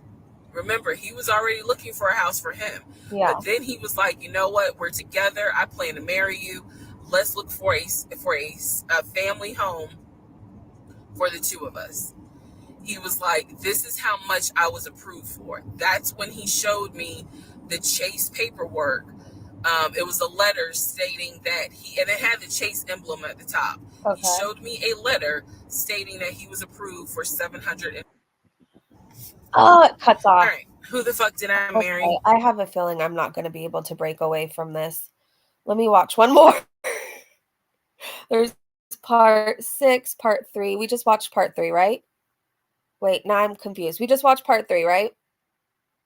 Thank you, YouTube, so much for the narcissistic abuse. I appreciate Who is Slam Bam this? for getting Mimi this morning. Who are you? I wasn't watching you. I All appreciate right, Slam you get off my TikTok. I think I'm gonna Slam have Bam to for find. getting Mimi This is gonna annoy the hell out of me. Okay, I think what that was 2. Okay, I think what we're gonna have to find. I'm on YouTube because I cannot deal with TikTok on my laptop. I'm gonna look for it, and if you guys want to, if Foodie Beauty, I can't say her name, Foodie Beauty. I'll just call her Massive Miriam. If she comes back later, we're gonna fall down more of the rabbit hole. I'm gonna have to look on YouTube and see if there's like an easier way. The only thing I found is there's parts 1 through 30. Hold on. Give me 1 second. Let me see if we can do something with this video. I'm hooked. I want to know more. Give me 1 second, you guys. I found a channel called, is it the Jess Casson brand? I have no idea who they are, so don't come for me. But I did see that they have parts 1 through 30 uploaded. So if I can find a spot in there around where we just finished, then we can give this a little bit of a view and then come back later tonight. So Who the F Did I Marry? Parts 1 through 30. from this channel. And then that way I don't risk my channel with random TikTok dances. Go to Shayla Says. Okay. Hold on. Shayla Says. All right, Shayla. Trying to find you. Shayla Says. All right. Is it not gonna? Oh. Okay, what do you have, Shayla? When Shayla tells Arby. I don't know, that didn't come up, but here, we're gonna watch this one for right now. I don't know what I just looked up, but it definitely wasn't that. She is Foodie Beauty and Foodie Beauty. Thank you, YouTube. Okay, go to Shayla Says. I couldn't find it, but I'll look again when I have more time to like actually focus. Let's see where it's Monday, and if you did not already see this story blow up on TikTok, girl, you about to see it now. So we are going to get into Tisa Risa's Who the Did I Marry? I am the Just Case and Brand. Make sure to like, comment, subscribe. This will be part 1, and I will upload part 2 shortly. But take a listen and let me know what you think down in the. Okay, this does say parts 1 through 30. Let me see. Well, so he said, I have money that will help. I think we just landed on part 3. Let me go a little bit. Okay. Raise a family there. I refused to have a baby in Clayton County. So the decision was made, let's start looking for a house for both of us. Remember, he was already looking for a house for him. But then he was like, you know what? We're together. I plan to marry you. We're going to hear the last bit of part 2, then it's going to go into part 3, okay? Let's look for a family home for the two of us. He was like, this is how much I was approved for. That's when he showed me the Chase paperwork. It was a letter stating that and it had the Chase emblem at the top. He showed me a letter stating that he was approved for $700. All right, part 3, Who the Fuck Did I Marry? So this is when he showed me a letter from Chase with the Chase logo at the top, stating that he had been approved for a mortgage for a $750,000 mortgage or a $750,000 house. So he was like, we can't go over $750,000. And I said, I remember asking him, can you afford the mortgage on a $750,000 house? Because I know I can't. This is when he explains to me, I told you how I played arena football. I invested my money really well. So he said, I have money that will help pay for the mortgage. He was like, we're good. Like, I'm financially, I am okay. He's like, that's why I'm able to get approved for $750,000 mortgage. So he told me that his money was in different savings accounts. He said he had an account with Chase Bank, he had an account with US Bank, and he had an offshore account. This is what he told me. The offshore account, I was like, why? And he explained something about, the US, the US imposes taxes on money when you have a certain amount in US banks. He was like, so everybody knows that it's smart to have some money in an offshore account. Y'all, look, I live paycheck to paycheck. I was like, okay, that's whatever. Yeah, I said, so you have the money to pay for a home. I'm also holding in my hand a letter from Chase saying that he was approved for $750,000. So I went off of what I saw. So we contacted a realtor. I won't say his name, but man, if he ever sees this TikTok, I owe this man such an apology. But we contacted a realtor who was based in Cobb County because I was very adamant. I wanted to move back to Marietta, Smyrna area in Cobb County, Georgia. He was fine with that. His whole attitude was, you're going to be my wife, happy wife, happy life. So we met a realtor. I would find houses that I wanted to tour. Keep in mind that this was COVID. So at the time, we could not tour a home. It would have to be a virtual tour. So this particular realtor, we found a house in Douglasville, Georgia. Not Cobb County, but nevertheless, it's in Douglasville. Okay. I was fine with Douglasville. So we found a house in Douglasville, Georgia. The realtor did a FaceTime tour of the house. The house was a nice home. 5 bedrooms, 4 baths. Wow. So we did a FaceTime tour of the home, and the home was listed, I believe, roughly 400 and something thousand. I really like the house. I could see myself living there. I could see listed for 325. us living there. Could see us with the kid there. This is now April, just for timeline purposes. This is April. So he really liked the house. He was like, you know what, we'll put an offer in on the house. He was like, if you like it, because again, it was COVID, we weren't going to be able to see the house in person because the family still lived there. So he said, I'll put an offer in. We'll see if it's accepted. I said, okay. So he puts an offer in. He's telling me he put an offer in. I need to clarify some things he told me and the things that I actually saw. So for this house in Douglasville, he told me he was putting an offer in. The realtor would call me because one thing that the realtor told us, he was like, if the woman likes the house, typically the house is going to get bought. So he kind of dealt with me a bit more than he did my ex-husband. Right. And again, this is April 2020. This is before we got married. So at the time, he was my boyfriend. So the realtor was calling me and it was like, hey, you know, I put the offer in. And I think though, when you're in the situation, Nightmare, I guess you just don't see them until after. But keep in mind too, like COVID was a very isolating time.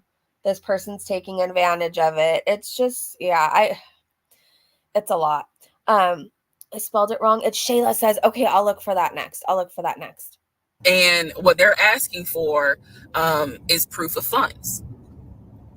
And I did not know anything at this time about buying a house. So I was like, hey, you probably need to talk to him because I'm not even listed on the mortgage. Like from the paperwork I saw, it was only in his name. Wow. So he called him. I guess they talked. I was not there, but I'm assuming that they had talked. So the boyfriend is coming, my ex is coming home saying, yeah, I talked to so-and-so. I sent him over the paperwork. The offer was approved. And they are going to try to do a virtual closing. First, we got to do an inspection. If the inspection goes all well, then we have to do a virtual closing. He also told me that he put down earnest money on the home. It sounds like too much trouble to buy a home during COVID. I would just hope that things changed and waited. That's what I would have. It sounds like way too much trouble. When you are loved bomb, you know it's wrong, but you do not want to see it. It's crazy. Yeah. You want so badly to think like you're just going insane and they're telling the truth. Because you see things. Like, I remember seeing things, but like, I don't know. Then you're like, no, it's just me, right? It's just me. Look at everything they're doing for me. Look at what they promised me. They'd never lie to me or do anything wrong. They got my tire fixed. They want to buy a home with me. They're talking about marriage. You kind of like let the other things that like go off in your mind slide. It's weird how it works. He put down, I believe, $5,000. He said, I just transferred the money over to the realtor's account or whatever, so that it could be earnest money for the house. So I'm just like, okay, great. He was like, so realistically, this is April. We should be able to get in that house by June. Okay, no problem. So this is what he told me. About 3 or 4 days later, I get a phone call from the realtor. No, Nightmare, it's okay. This is a place where we can have like discussions about it all. We've all dealt with some kind of asshole in our life, like all of us in one way or another. So it's like a place where we could just talk about it and share our experiences too. I think a big part of why this is viral is because so many of us can relate in some way. Realtor is like, hey, I'm just checking to see what you guys want to do about that house. So I was confused. I'm at work. And I said, I was told that he put an offer in. And the realtor was like, he did? I didn't know that he put an offer in. And I said, well, why wouldn't you know? Like, he told me he put the offer in and he had paid earnest money, $5,000 earnest money. And so the realtor was like, well, let me call him and find out what's going on with that, because I didn't know anything about it. So red flag, of course. So I call him and he in true narcissistic nature, he flips the script and he like goes off. He's like cussing, going off like he shouldn't, excuse me, I have the hiccups. He shouldn't be calling you. If he has a question, he should call me because I'm the one that's on a mortgage. He was like, and now it's going to be an issue. And I said, well, did you put the offer in with him or not? And he said, no, I did not put the offer in with him. I put the offer in with a friend of mine who is a realtor, so I can give him the business. So, but why if you already had a realtor? What? I did not hear from that realtor again. So I was just like, is the house under contract or is it not? He was like, yes, the house is under contract. This is how crazy things work out. About 3 days later on realtor.com, I'm looking at the house because I was trying to figure out in my mind how I'm gonna decorate. It shows the house is under contract. So show my boyfriend. My boyfriend's like, I told you it was under contract. He was like, I did you not believe me? And I ain't had a heart to say, hell no, I didn't believe you. Like, it seemed too good to be true. But once I saw the house was under contract, I absolutely believe that, okay, it's under contract with him. Like, yeah, we're about to do inspection. So did he know what to say because he was looking at the same listing and telling her, oh, well, if I say it's under contract and she looks, it's going to say that, so she'll believe me? And we are about to move. And so we had driven by the house. Keep in mind, the family's still living there. So we had driven by the house. At this point, he was like, I want us to start looking for furniture so that way we can go ahead and order it. So when it's time to move, the furniture is ready because, you know, it takes like 6 to 8 weeks sometimes for furniture to be delivered if they don't have it in stock. Like, he was very methodical and planning and saying, this is what we need to do. So we started going to Home Depot, Lowe's, because we had a printout of what the sellers were going to take. They were going to take the appliances. He had a printout. Let me be clear. He had a printout. So it said on there that they were going to take the appliances. So we needed to get a new stove, new refrigerator, new microwave, all that stuff. So we went to Home Depot and Lowe's, and I went ham. I chose all these new appliances, and here's where we get into the shopping. Okay. All right, part 4. So we go to Home Depot, we go to Lowe's. I don't know. She says part 4. It says part 5 at the bottom, but maybe, like, I don't know. I'm just going along with it. Choosing all these appliances. He's taking pictures of this the SKU number. We had representatives helping us, and he basically explained to them, hey, we're buying a house. We should be closing sometime in June. Can we order this stuff now? Can I put a hold on it? Like, what can we do? Because we're not ready for delivery. I stood there as the Home Depot rep said, we can hold it in our warehouse. Like, you can buy something and we can hold it. People do it all the time, especially with... Hi, Panda. No, it's not Foodie. It's somebody named Risa Tisa, and she has a whole story time and a playlist, Who the F Did I Marry? And we fell down the rabbit hole, and now we're hooked. It's crazy and relatable. It's very relatable. COVID. So I watched him pay. I want to say it was about it was either $350 or $500. I watched him pay a deposit on a whole new set of appliances for them, and they were going to hold it until we were ready for delivery. Wow. I watched this. So I was like, okay, good deal. Like, we got the deposits you can get back though, right?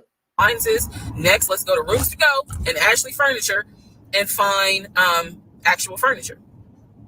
So we went all around Rooms to Go. We went to Ashley Furniture. We went to American Signature.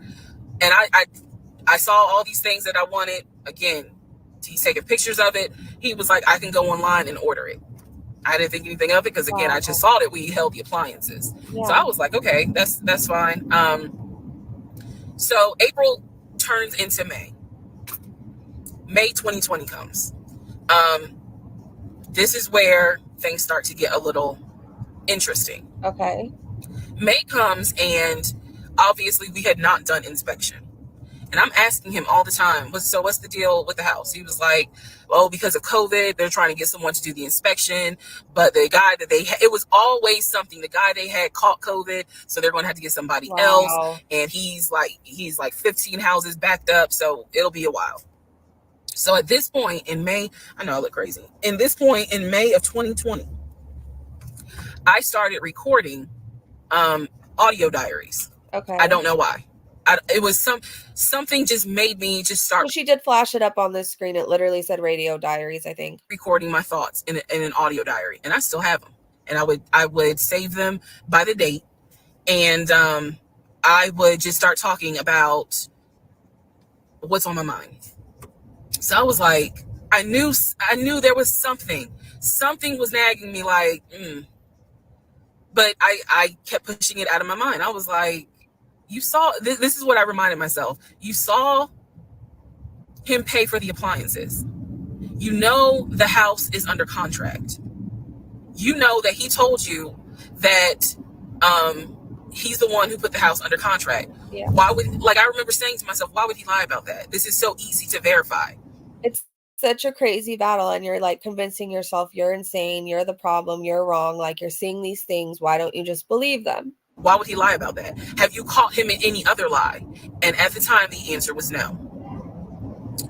So I really was like, maybe you just aren't used to a guy who actually does what he's supposed to do. Like, I was questioning myself and then answering my own questions. Wow. So Yeah. Hey, Michael. Inspection didn't happen. Around mid-May, I found out I was pregnant. May 2020. Oh my God. When I found out I was pregnant, he was ecstatic, and I was like, oh shit. The reason why I was oh shit is because, number one, I'm plus size. Number two, because of my age, I felt like it was probably gonna be a high-risk pregnancy. And I wasn't married. And that nagged. I cannot tell y'all how much it nagged me. There was a lot of internal struggle in between. My family didn't even know that he had moved in at this point. I told them, that I was pregnant, went to the doctor, everything looked good. But again, because it was COVID, he couldn't go in with me into the actual room. So, doing any sort of ultrasound, doing the blood test, because my HCG levels were really high. So the doctor was like, hey, it might be twins. We don't know yet. You're still kind of early, along. They gave me a due date. Due date was January 26th of 2021. So, yeah. May, found out I was pregnant. So there was now more of a push into, we got to get a house. We got to get the fuck up out of here. I'm not having a baby in Riverdale. Okay, nothing against Riverdale, but I ain't having a baby in Riverdale. So we need to find out what's going on with this house. And so he was on top of it. He had an answer for everything. He was like, I'm gonna call and find out what's going on, blah, blah, blah. He then magically told me about a week later, oh, they're going to do inspection on the house, like in 2 days. So I was just like, okay, keep in mind, I'm taking his word for it. I'm taking his word for all this. So he's like, they're going to do an inspection. Once we get the inspection report back, then we will know what we are. I don't know, Erin. I saw your question. I don't know, because she said the due date was. Be responsible for. What are we getting ourselves into? So, I guess they did an inspection. He showed me an inspection report. The only thing that they said that the roof had just recently been replaced, which I remember he was very happy about. And the issues that there were for the house were minor. It was not a bad, because we did have a discussion about it. He was like, it's nothing that we can't handle.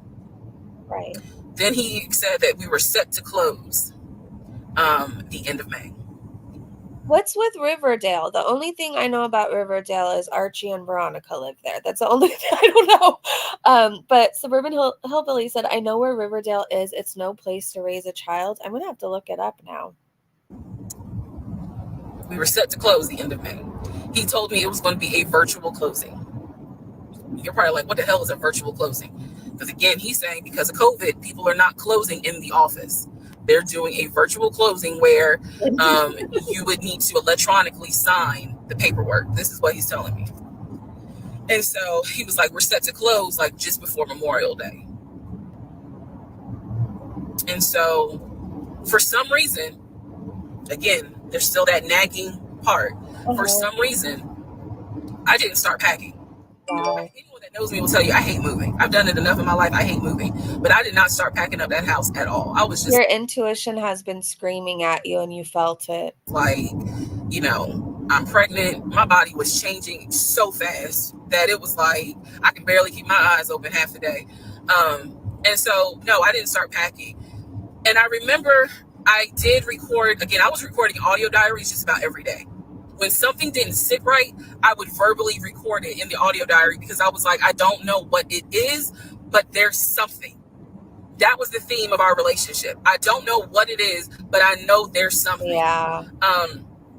And so I remember talking to myself in my little prayer closet, because that's where I would do my recordings. And I remember thinking, what if we don't get this house? Like, what if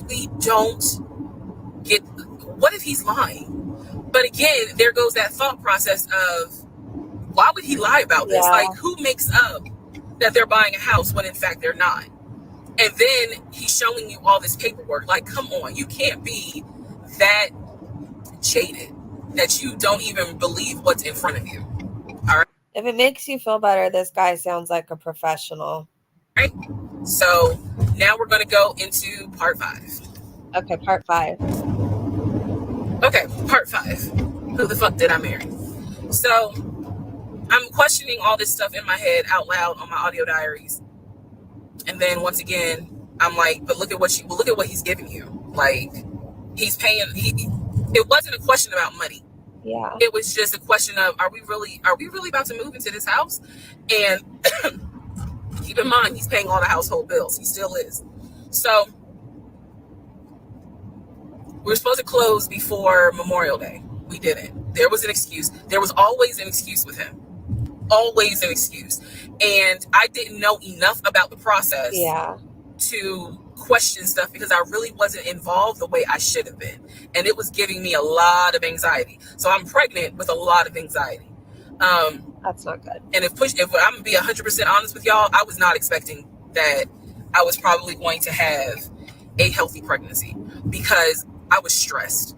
And what I was stressed about is I didn't know what was going on, because I wasn't really involved the way that a normal relationship would be involved.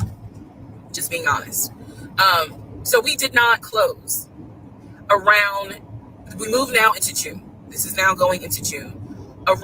He took all of her stability away in like a short amount of time. Like, she sounded like she had it all together, you know.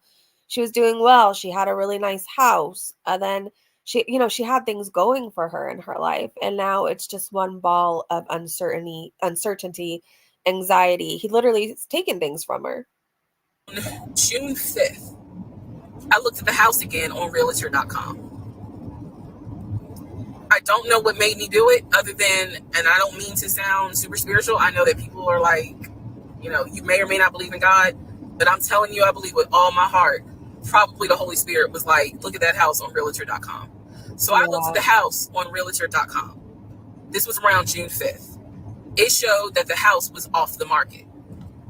And I remember being like, okay, wait, what does that mean? What does that mean? Because ex-husband is telling me, we're about to close on the house. We're about to close. It's our house. We got furniture, he's also telling me that he's been in contact with the realtor, his friend, who was telling him, you know, this is what was happening next. Here's what's going on. So the guy that we initially worked with apparently is completely out of the picture. But again, I was not heavily involved. So I'm just like, let me look at the house. I see it's off market. What the fuck does off market mean? Like, now I'm really freaking out. So it shows the name of the real estate agent for the seller. Oh. I don't remember her name. I called her. Oh, and I said, you know, I said, my husband and I, even though I wasn't married, my husband and I were looking at this house at 123 Main Street. And we really wanted to tour it, but now I'm showing it's off market. Is it not available? Or, you know, I pulled that card, and she was like, oh, no, ma'am. The home closed yesterday. It closed June 4th. Again, there are certain dates I just remember. And I said, oh, it closed June 4th? I was like, really? And she said, yes, ma'am. She was like, my sellers sold the house. And I was like, oh, man, okay. Well, I said, my husband and I really wanted, you know, we love the pictures of it, and we're getting ready to start a family. So I would have loved to have been able to, have the opportunity to see it. Yeah. I asked her something. I don't remember the specific question I asked her. And I know why I asked the question, because I was anticipating that my boyfriend at the time was going to have some sort of excuse. So I asked her something about the buyers. And I remember, and somehow, again, forgive me, I don't remember the question I asked her, but the answer was that it was an older white couple. Whoa. Older white couple. So I get off the phone with her. I record an audio diary, and in the audio diary, I specifically say, okay, there is no house. He's going to have to get out of this lie somehow. Yeah. Because now I realize, at the very least, he was lying about him being the one who was under contract. I knew enough about that. So I was like, it's just weird that like you wouldn't want to be a part of all of that. Like, I understand at the time you're going through what you're going through, but like, if I'm buying my first house, I want to be part of like every single phone call, everything. That would be so exciting to me. I wouldn't trust anybody else to, well, now what I've been through, I wouldn't trust anybody with all of that anyways. But it's just weird. Like, what, how is he going to get out of this? Again, I've listened to the audio diary in 2024. I literally said in that audio diary, how is he going to get out of this lie? And I was trying to think of ways on how he's going to do it. And something said to me, because I say it on the audio diary, I said, he's going to say it's a bad deal. And he's going to say he wants to pull out. Y'all keep in mind, I am pregnant. So I had a decision to make. As ugly as this decision was, I made the decision, you're about to have a baby with this man. Yeah. He's paying all the household bills. Let him get out of the lie.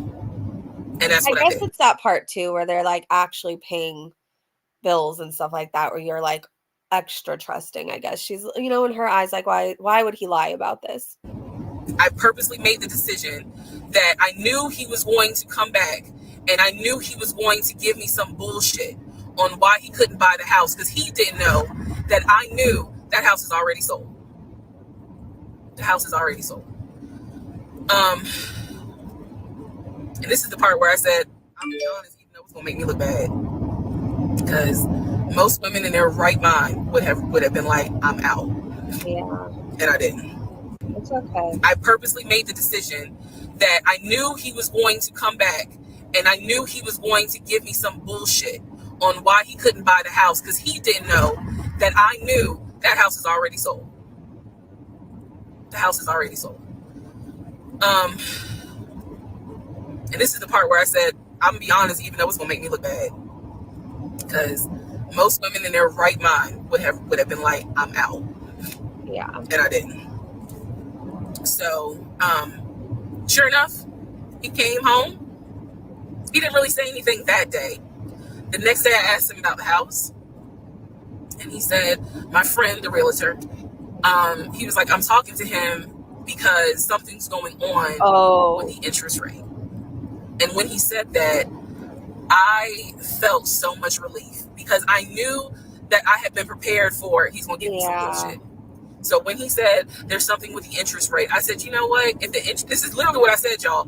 If the interest rate isn't good, then we shouldn't move there. We should probably let this house go. We should cancel whatever furniture we ordered, or, you know, appliances, and let's just look for another house. I said, I would like to be moved before the end of the year. I said, I really don't want to be 9 months pregnant moving into a house. I would like to be done with this before then. And the way I said it was so calm. And he was like, okay. He was like, I'm gonna call the realtor, and tell him I'm backing out of the house, and I'm gonna see if I can get my earnest money back. And I remember looking at him. I was standing in the kitchen. So she gave him an out just to like prove to herself something, and so everything else would be okay, like internally with her. And I cocked my head to the side, and I said, okay, get your earnest money back, and let's find another house. And so that's how that first house fell through. Yeah. So, fast forward, I keep looking at this to see how much time I have, because, you know, they only give you 10 minutes. So this is part 5, part 6 is coming up. But subsequently, what ends up happening the next week, which is mid-June, I was at work, and I started cramping, started bleeding. Oh no. And at this point, my doctor, I had just had an ultrasound. So I went to work, and I'm gonna see if I can get my earnest money back. And I remember looking at him. I was standing in the kitchen, and I cocked my head to the side, and I said, okay, get your earnest money back, and let's find another house. And so that's how that first house fell through. So, fast forward, I keep looking at this to see how much time I have, because they only give you 10 minutes. So this is part 5, part 6 is coming up. But subsequently, what ends up happening the next week, which is mid-June, I was at work, and I started cramping, started bleeding. And at this point, my doctor, I had just had an ultrasound earlier that day. So I went to work because the ultrasound was fine. I went to work and the cramping and the bleeding started, and I started crying because I kind of knew what was going on. And my doctor had called me and told me that when they did the ultrasound, they did not see a heartbeat. So she was like, this pregnancy is not going to be viable. So I'm crying, hysterical. And now we're going to get into part 6. I hope you're doing amazing in life, and I hope that you deserve to be treated with love and respect, and I'm sure you're never going to go through this again. This is sad. This is sad. Okay, so this is part 6 of Who the Fuck Did I Marry? So where we left off. So obviously, my doctor had called and told me there was no heartbeat. The pregnancy was not viable at that point, and I was cramping and spotting at work. Went into my best friend's office and immediately started crying. She was like, what's going on? And I said, I told her what the doctor said, and she grabbed her keys, grabbed her purse, and was like, let's go, I'm taking you home. On my way home, I called my boyfriend and told him what the doctor said, and he was like, I'll meet you at home. So he was coming from Duluth, went straight home. And so about 24 or 48 hours later, I had a doctor's appointment, and my doctor gave me 3 options. First option, let everything happen naturally. Your body will expel the fetus on its own. Second option, you can take a pill which will induce expelling the fetus at home. The pill basically will cause you to contract and expel. The third option was to go into the hospital and do a D&C. I did not want to do a D&C because I did not want to be in a hospital with COVID going on. And for whatever reason, I did not do the option of let it happen naturally. So I chose to do the pill. His birthday was June 17th. My ex's birthday was June 17th. So the decision was made, we're going to celebrate his birthday that day, go out to eat. And then that night I would take the pill because we both were off from work the next 2 or 3 days. So went out to eat, to try to celebrate as best we could, and then took the pill that night. That night was the most traumatic, excruciating pain I've ever put my body through. I do not recommend any woman, prayerfully you don't have to go through that, but I don't recommend taking that pill. If you don't have to, don't do it. I know about the experience, and this woman is so strong. So strong. I spent the whole night in the bathroom just crying in so much pain. They gave me a narcotic. I couldn't take it because I found out I was allergic to it. So it was causing me to like projectile vomiting. It was a mess. So, and he was right there. He was scared that he needed to take me to the ER. But in the morning, the pain kind of subsided. So about 72 hours later, I had another doctor's appointment where the purpose of this appointment was to do an ultrasound to see if everything had passed. Everything did not pass. So because of that, my doctor was like, we're going to have to do a D&C. My D&C was scheduled for the first week of July. My boyfriend, my ex, was going to take me. That was always the plan. 2 days before my procedure, he comes home and tells me that he is up for promotion. He's up to be promoted to VP. Oh. Because of this, the president of the company, is coming in. And it was going to be this huge business meeting he had to go to. The business meeting was scheduled for the day of my surgery. What? And so I'm throwing a fit because I was like, you, there's no way you can do that meeting. Like, I need you to take me to the hospital and all this other stuff. And so he offered to have his sister take me to the hospital. Apparently his sister lived in Douglasville. I was like, no, because I've never met her. Yeah. Like, I'm not having a stranger. That's weird. Somebody you don't even know going through that with you. No, thank you. Taken to the hospital. No, this is a private situation. I don't want to do that, blah, blah, blah.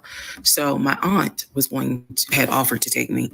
And then my friend who took me home from work had offered to take me.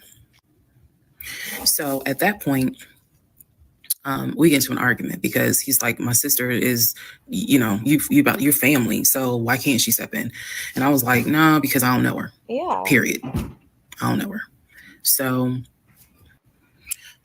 my friend offers to take me to the hospital because I was all distressed that he's saying he has a business meeting and he can't take me.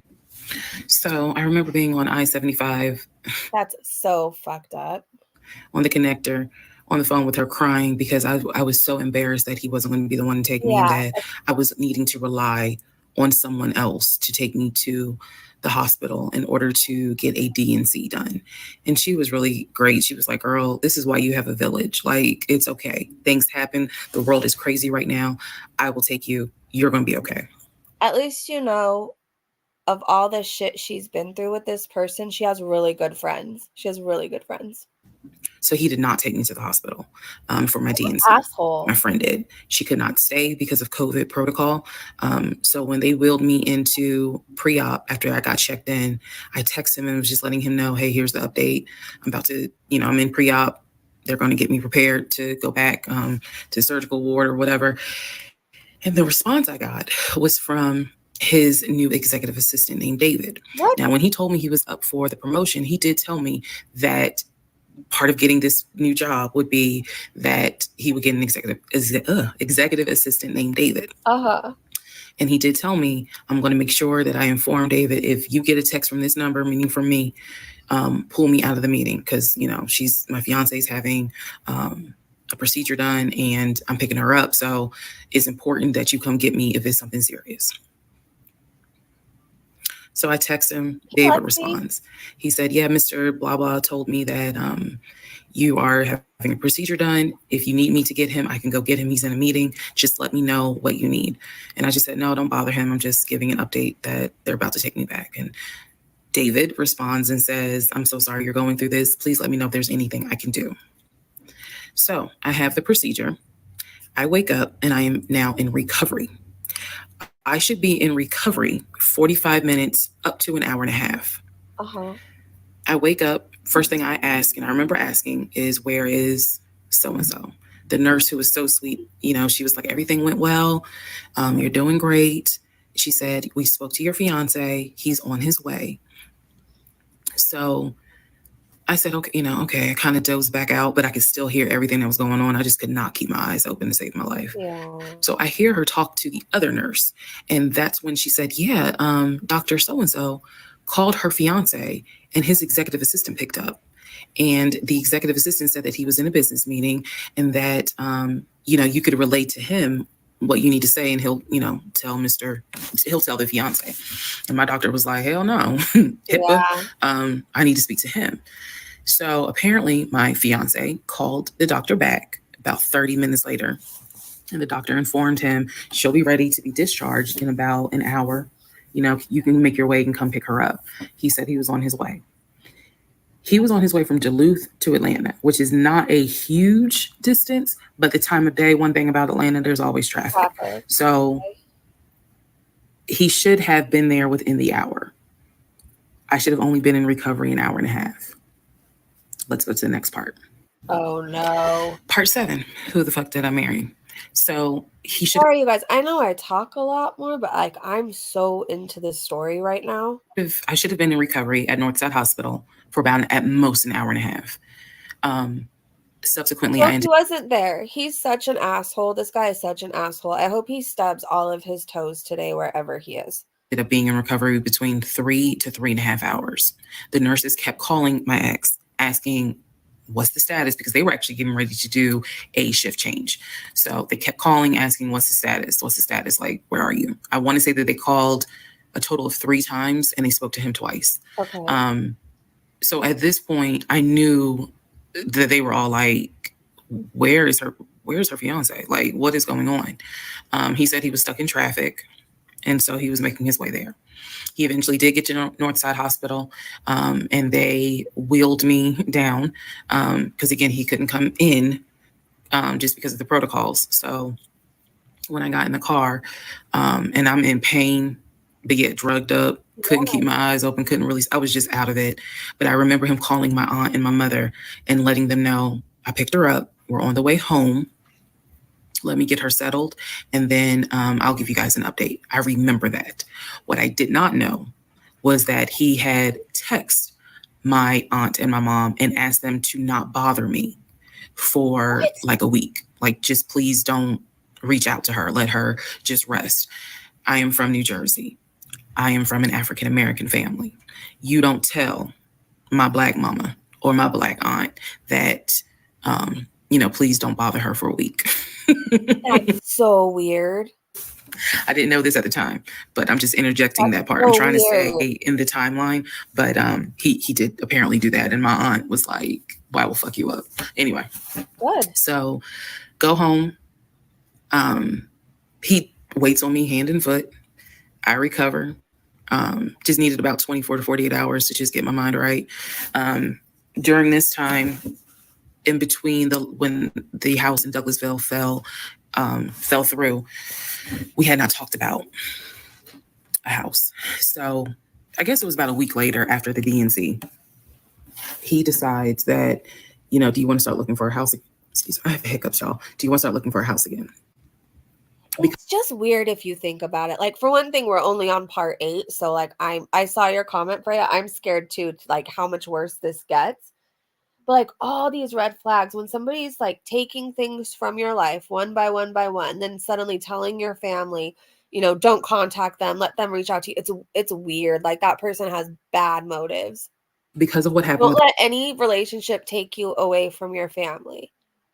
Do you know what I mean? Like, that's very isolating, and somebody trying to isolate you like that is very dangerous. The house in Douglasville, I felt like I was smarter this time to say, I want to be involved in every aspect, because I don't know what the fuck happened with that house in Douglasville. But what I do know is that he lied to me. Yeah. I didn't know then what I know now. I just knew he lied about I knew he lied about being under contract. So I told him, I said, I don't want to work with your friend who I've never met, never talked to. I know that he has talked to him because he's talked to him in front of me. And I'm going to demonstrate on one of the videos how he... Kara, you're right. And you don't see this stuff until after. So like now we could be like, why didn't you do this? Why didn't you do that? That's weird. But like when you're in it, you think you're the crazy one. And like, why am I making all these problems? Why am I questioning their motives? Like, what is wrong? He used to do his phone calls. Don't worry, it's coming. So we found a new real estate agent. Really nice guy. His name was Scott. I am using his real name. Really nice guy.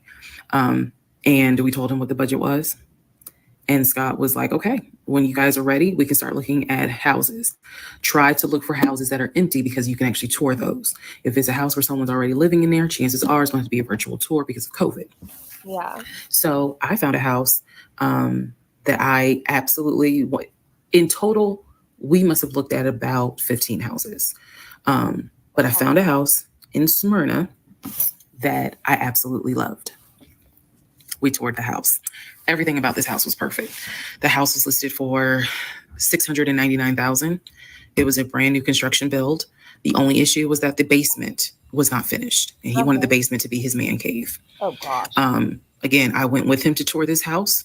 So this was already feeling very different than the situation in Douglasville, because we did not actually tour the Douglasville house. We only did a FaceTime virtual tour.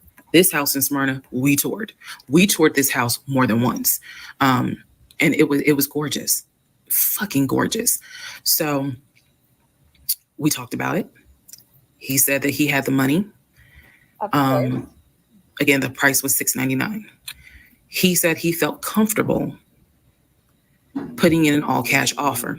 If you remember on the videos before, he told me he had money in his savings from when he played football. Yeah, arena football. So when he said an all cash offer, even I knew you got that kind of money, like where you can cut a cashier's check for $699,000. And he told me he did. He had money in savings from when he played football, and he was very comfortable paying all cash for this home. So the real estate agent, Scott, sent over the paperwork. The paperwork was sent in both of our names. It was sent to my email. That was another thing that I changed after Douglasville. everything gets sent to me, and then I will be sure that he signs it. So he sent it to me. I looked over the offer. We were going to put in an all cash, full price offer with a request to have the basement finished. Also, we were requesting for the seller to give us an answer within 24 hours. We were requesting a quick closing. These are just some of the things I remember. I remember 24, like I didn't want to wait on, y'all think about it. 24 hours, let us know if you're accepting the offer or not. And then also a quick closing because it was a new construction.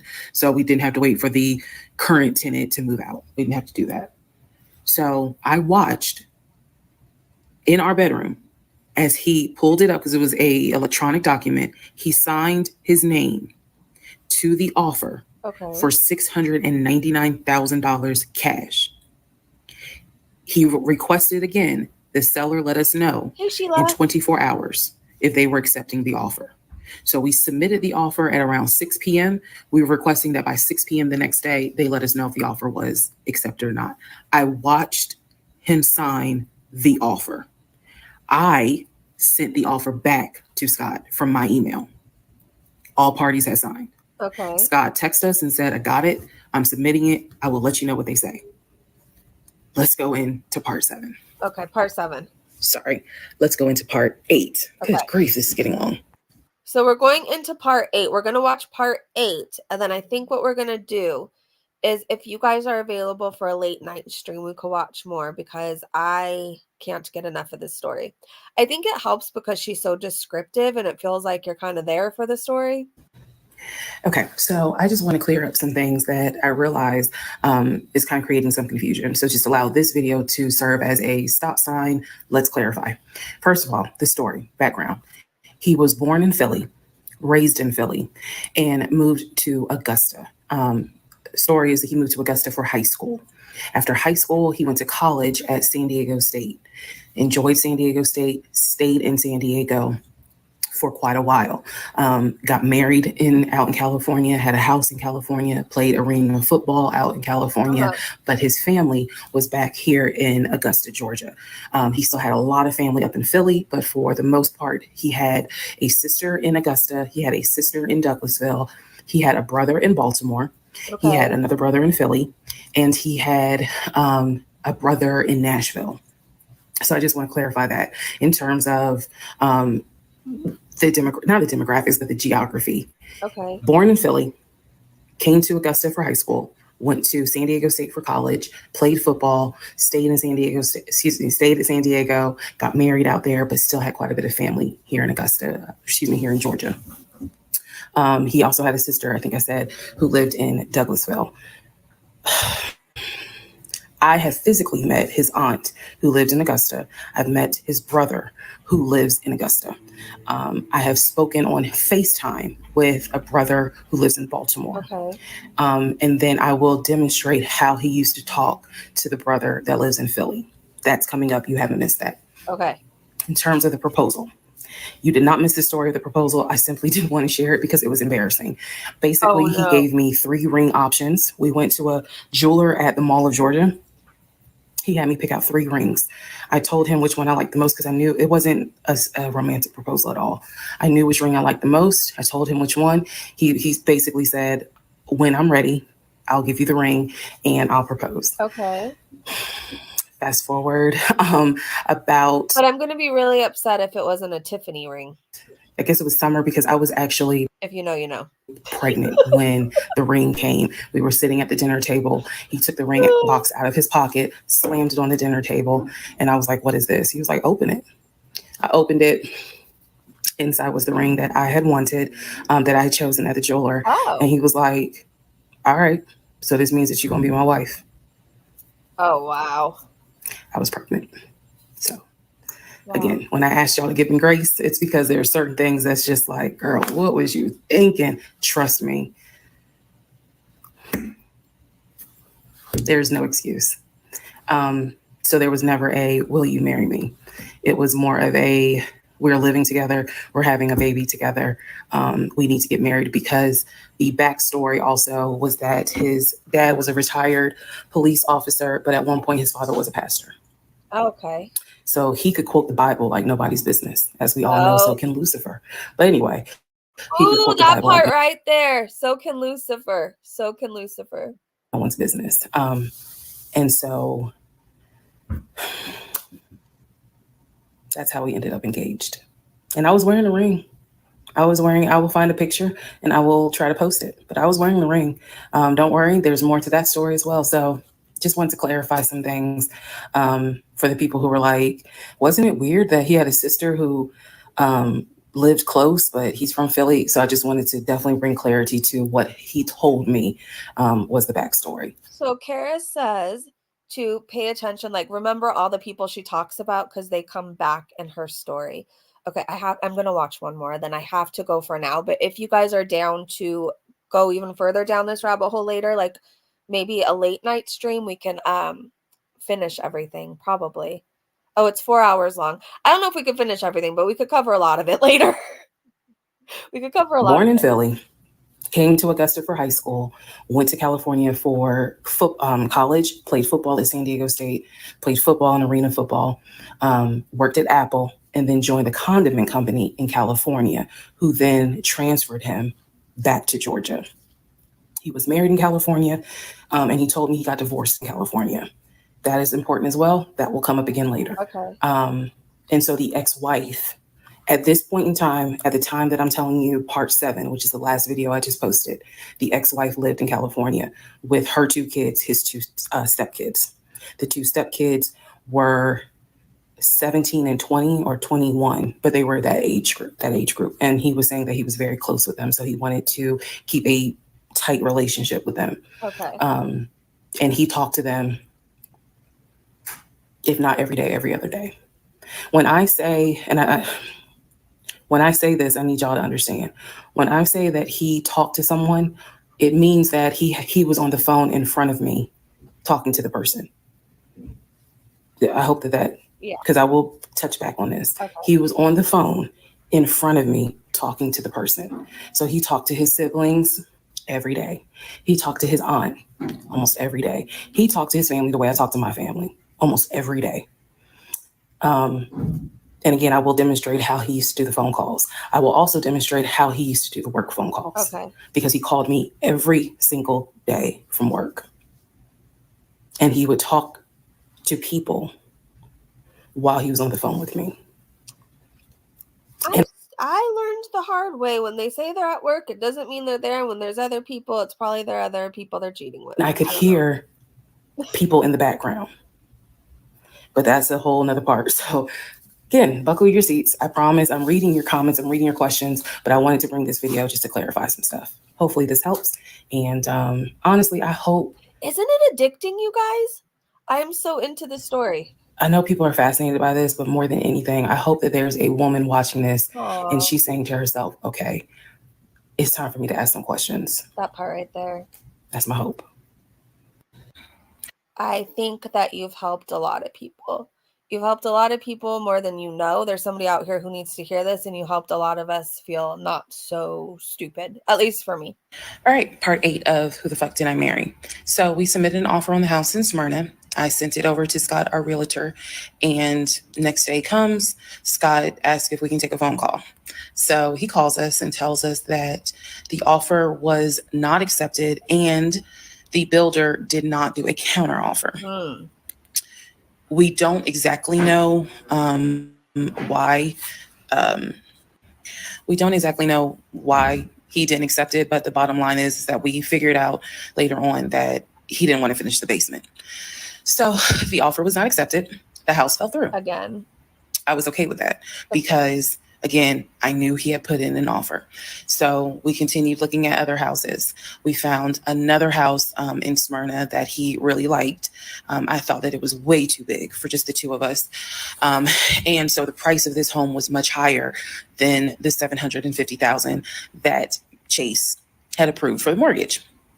So what he explained to me was that he was willing to do the $750,000 mortgage, and he was also willing to put a significant amount of the money in savings on the house, which meant that he was now comfortable going from $750,000 up to about $900,000. Again, His whole explanation was, I have the money where I can put down a substantial down payment, bring down the price of the home, and then basically mortgage the rest of it. So that was now the plan. I was not comfortable with a home. So if anybody's just coming in right now, this is a lady that I guess her videos have gone viral. Like a bunch of people know about this. I know because Hugh sent me a link. And so we've been hearing her story, and it's been wild. And if you listen for even just a few minutes, she's so detailed and she just paints such a clear story. It like brings you right in, and then you want to know more, and you want to know more, you want to know more. But it's something different than Foodie, and if anything, maybe it'll make people think twice about, like, you know, what they're doing, how much they're believing from people. Maybe it's a sign, maybe it'll warn people to start looking for more red flags, and like she said, to ask questions. Over $900,000. But again, keep in mind, I saw the Chase paperwork. So I was like, I just feel more comfortable sticking at the 750,000 mark. That's what you were approved for. Let's go with that. By this point, this is now fall of 2020. We have been talking about marriage. I had my ring. He had made VP at the company. And again, he was calling me every day from work. I need to kind of explain how the company was ran, because when you think VP, you would think he would be in an office. It was a condiment company. So they actually were producing the condiments. And I'm not saying the name of the company on purpose, but they were producing the condiments in this particular plant location. So a lot of times he would simply tell me that he walked the floor, checking in with his subordinates, basically. Now, how did he go to work? For the most part, at this point, he left before I woke up.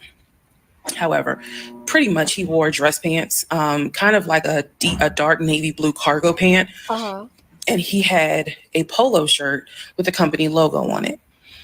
What I saw a lot of times is that he would not wear the polo shirt to work. He would wear like a company t-shirt. He would wear rubber sole shoes and the navy blue cargo pants. I didn't think it was a uniform, but it reminded me of what someone would wear when I worked at Amazon, if you're going to be doing manual labor. He didn't go to work sloppy looking at all, but it definitely was not suit and tie. Nowhere near suit and tie. It is fair to note that outside of work, he was a man who he loved to dress. He loved to wear the latest Jordans. He loved to collect watches. He collected a lot of Invicta watches. He loved to collect hats. He wore hats, baseball caps everywhere because he didn't like the shape of his head. So in terms of how he dressed casually, the man, he could dress. In terms of how he dressed for work, yeah, he didn't dress like a VP. But his excuse was, I'm constantly walking the production floor, and I can't be in a suit and tie walking the production floor where they're creating the condiments that we're selling. So by this point, again, this is fall. We're still looking at houses. We're still touring houses as much as we can because it is COVID. We had found another house that we really liked and a house that I really, truly wanted to put an offer in on.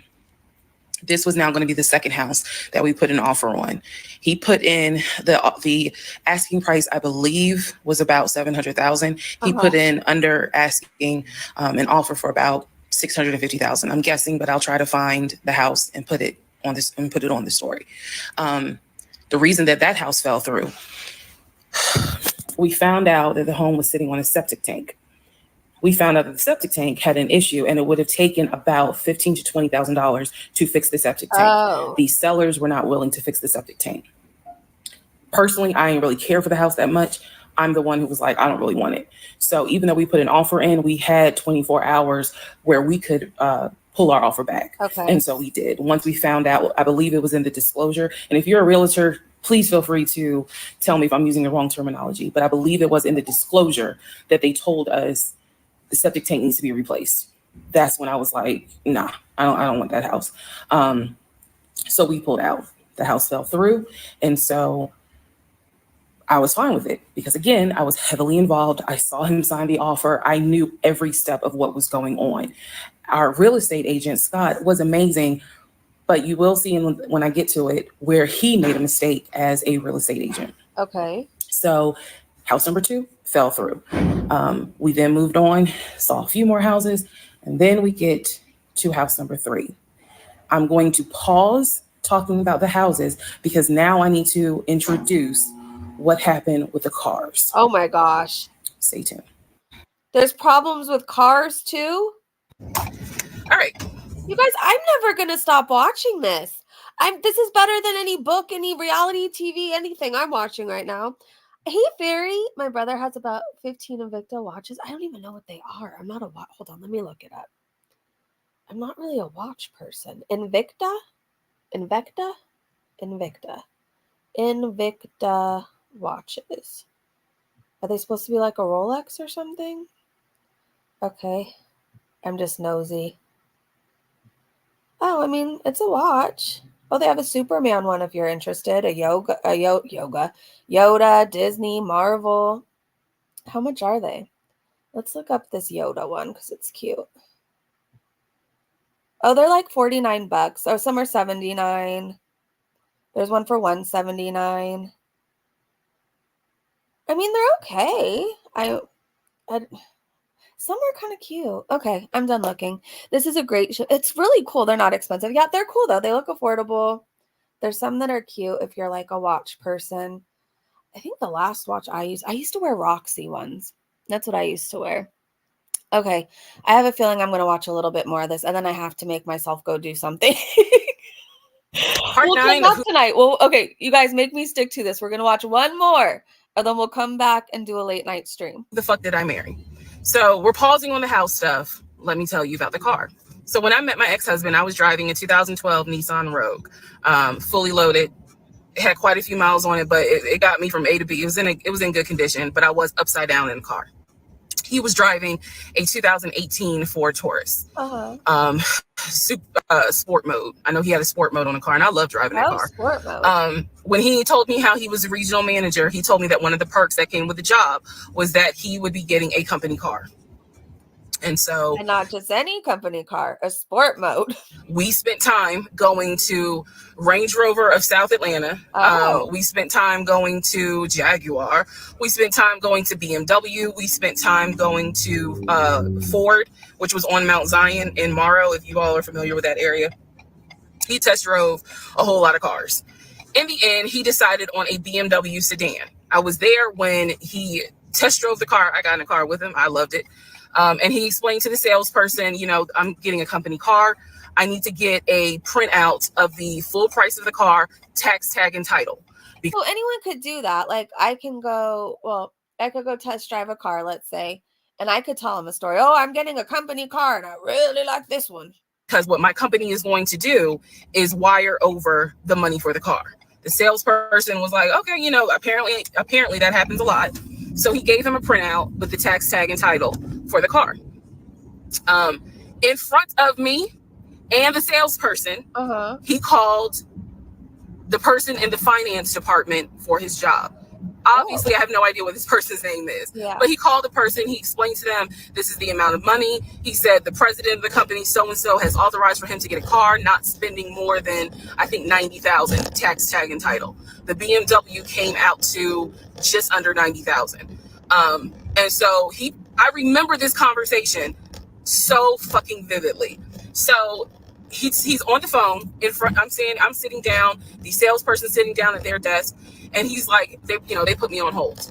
And so he's like, I guess the person comes back and he says, the price of the car is blah, blah, blah. He was like, give me a second and I can send you a picture of that printout that shows tax tag and title for the BMW. He gets off the phone. He takes a picture of it. He sends it to whoever. He waits about 10 minutes. He calls the person back. He says, did you get it? Apparently the person did get it. But the person who can actually physically do the wire transfer had gone home for the day. So what he says to the BMW salesperson, he's like, okay, we're going to have to do this tomorrow because so-and-so went home for the day. I don't know who the salesperson is. I can only tell you from my viewpoint what I thought. I had no reason to think this was a lie. I really didn't. Because again, you got to please keep in mind the circumstances that all of this is happening. We're inside the dealership. We're sitting at the desk of this person. He gave us the printout. He's on the phone, doing business, basically saying, look, I need This is how much money the car is going to cost. He's taking a picture of it. He seemingly is texting someone saying, this is how much, this is proof of how much it is. Then he asked the BMW salesperson, I need your wire transfer information. The guy got up, rushed over to, I guess, their finance area to get the bank wire information, because obviously you have to wire it a certain kind of way. Rushes back over, gives it to my ex-husband. My ex-husband's like, okay, first thing in the morning, we will get this wired over, and then, I'll come and pick up the car. My fiance, me, will drive me up here to pick up the car. So something happens and there's no car. He felt like, because at the time that this all happened, I was pregnant. So he felt like, look, we're about to have a baby. I don't want you driving that Nissan Rogue. I want to get you something. I want to get you something. Okay, Lauren, I was wondering who we were supposed to suck it. Like, who was supposed to get sucked. But it's okay. It's okay. Then more secure, something new. I really wanted a Kia. I really wanted a Kia Telluride. And he was like, well, let's look at the warranty. This man knew a lot about cars. He knew a lot about the warranty. He knew a lot about the depreciation value. And so he did talk to me a lot about what will we get the most for our money. Okay. We test drove, when I say we, I test drove a Kia Telluride, a Kia Sorento. He didn't like either of those. He had me test drive a Ford Explorer. He didn't really care for that. Then came time where he really wanted me to get a BMW. He really wanted me to get a BMW X5. So he took me to Global BMW Imports, which, if you know anything about Atlanta, it's off of Cobb Parkway, but you can see it off the highway. I believe 285 is where you can see the Global Imports BMW dealership. He took me there. He had me test drive an X5, an X6. He also had me test drive I think I'm gonna get the numbers wrong, a 525, which was a sedan. I did not like that. I wanted an SUV.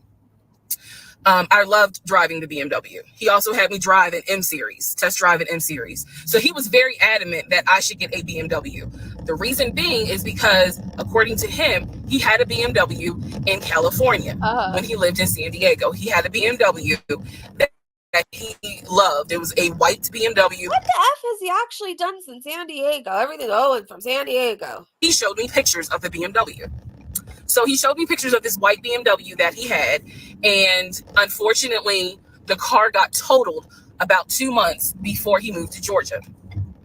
So he had received money, not a lot, but some money to get another car. And he used it to get the Ford Taurus, because he was like, I just need a car that's going to get me from A to B until I get into a house and I'm much more settled. For him, he was like, I'm really giving myself 60 days to get settled here in Georgia after moving from California. But then he met me.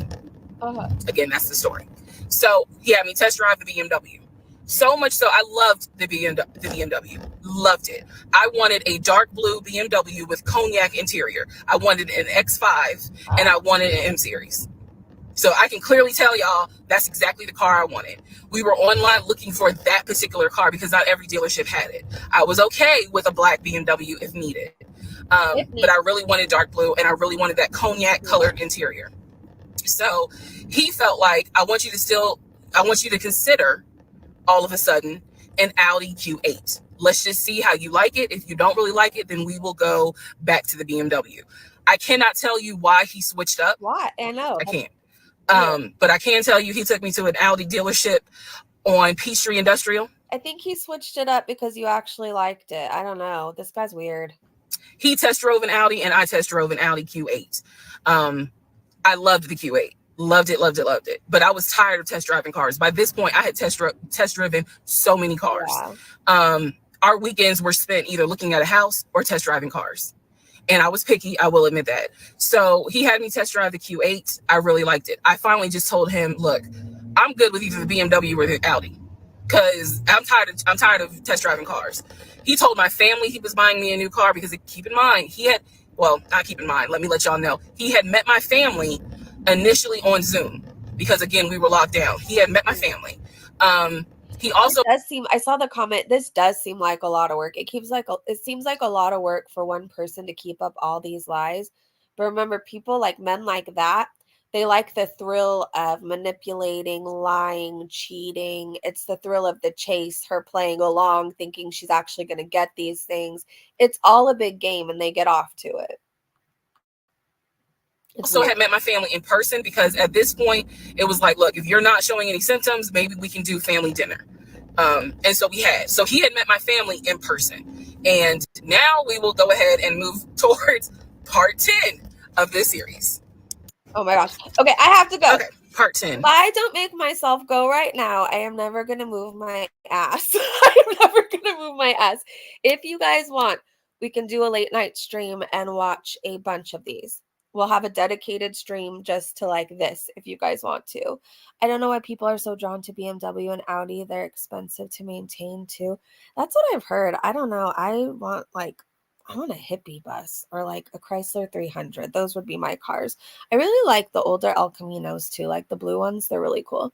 They're like 7 to 8 months in. We will be on part 20. Yes, later. We are going to get through as many as we can. For one thing, I'm like really into the story, but like I said, for another thing, it's so damn relatable. All of us have dated some sort of an asshole in one way or another, whether they were really a narcissist or just a genuine asshole, romance scammer, whatever. A lot of us have had experience with it. So it's it's very relatable. It's very relatable. It kind of makes me sit here and think like, oh, wow, I don't feel so stupid. And I could look back and see the things, and relate with that. I also think it's a good warning to any women out there who are on Hinge and all those dating websites or, the Tinders and stuff like that. Ask questions. Ask questions. Don't let anybody make you think you're crazy for asking questions. It's okay. It's okay to ask. Maybe less, she said, fall. What time? It would probably be, I know I probably can't come back until maybe 9 or 10, maybe around 10, if that works. Would be 10 p.m. I'm over here on the West Coast. I know a lot of you guys are 3 hours ahead, so it would be what, 12, 1, 11, 12. Yeah. So, oh yes, 10 years worth of a mistake right here. Yeah. Okay, I want to make sure I'm not missing anybody. I'm sorry, you guys, I wasn't talking a lot in the chat. I just didn't want to like keep pausing her because I really feel like her story needs to be heard. So 1 a.m. Eastern. Okay, so look for me around 1 a.m. your time. If it's too late, I totally understand, and I'm not going to be offended. Just look for it in the morning, and then you could catch us on the replay. You are not stupid, just trusting. That's another thing too. Like, don't put all your eggs in one basket with somebody. Don't put all your trust in somebody you just met. Oftentimes when you're meeting people, you meet the representative at first. You meet the person who has the best manners, who would never cheat, who wants marriage, who, you meet that person. And it takes a while of talking to somebody and dating, whatever else, to really find out who they are. And oftentimes you're not meeting the real person until you move in with them. And then, yeah, that could be all bad. So ask questions. I'm not like discounting anybody who's met their husband of whatever years from a dating website. I'm just saying it's really smart to not be trusting, and it's really smart to ask questions. Ask a lot of them, and never let somebody else make you think you're crazy. I've been listening while cleaning. That would be great for me. All right, so I'm going to go right now. I need to go be productive, but look for me later, you guys. Okay, I want to thank you so much for hanging out with me. I know this stream was really, really long, but like, I'm so grateful you guys are here. Have a great day, great evening wherever you are, and look for me later. Okay, you guys. Bye, everybody.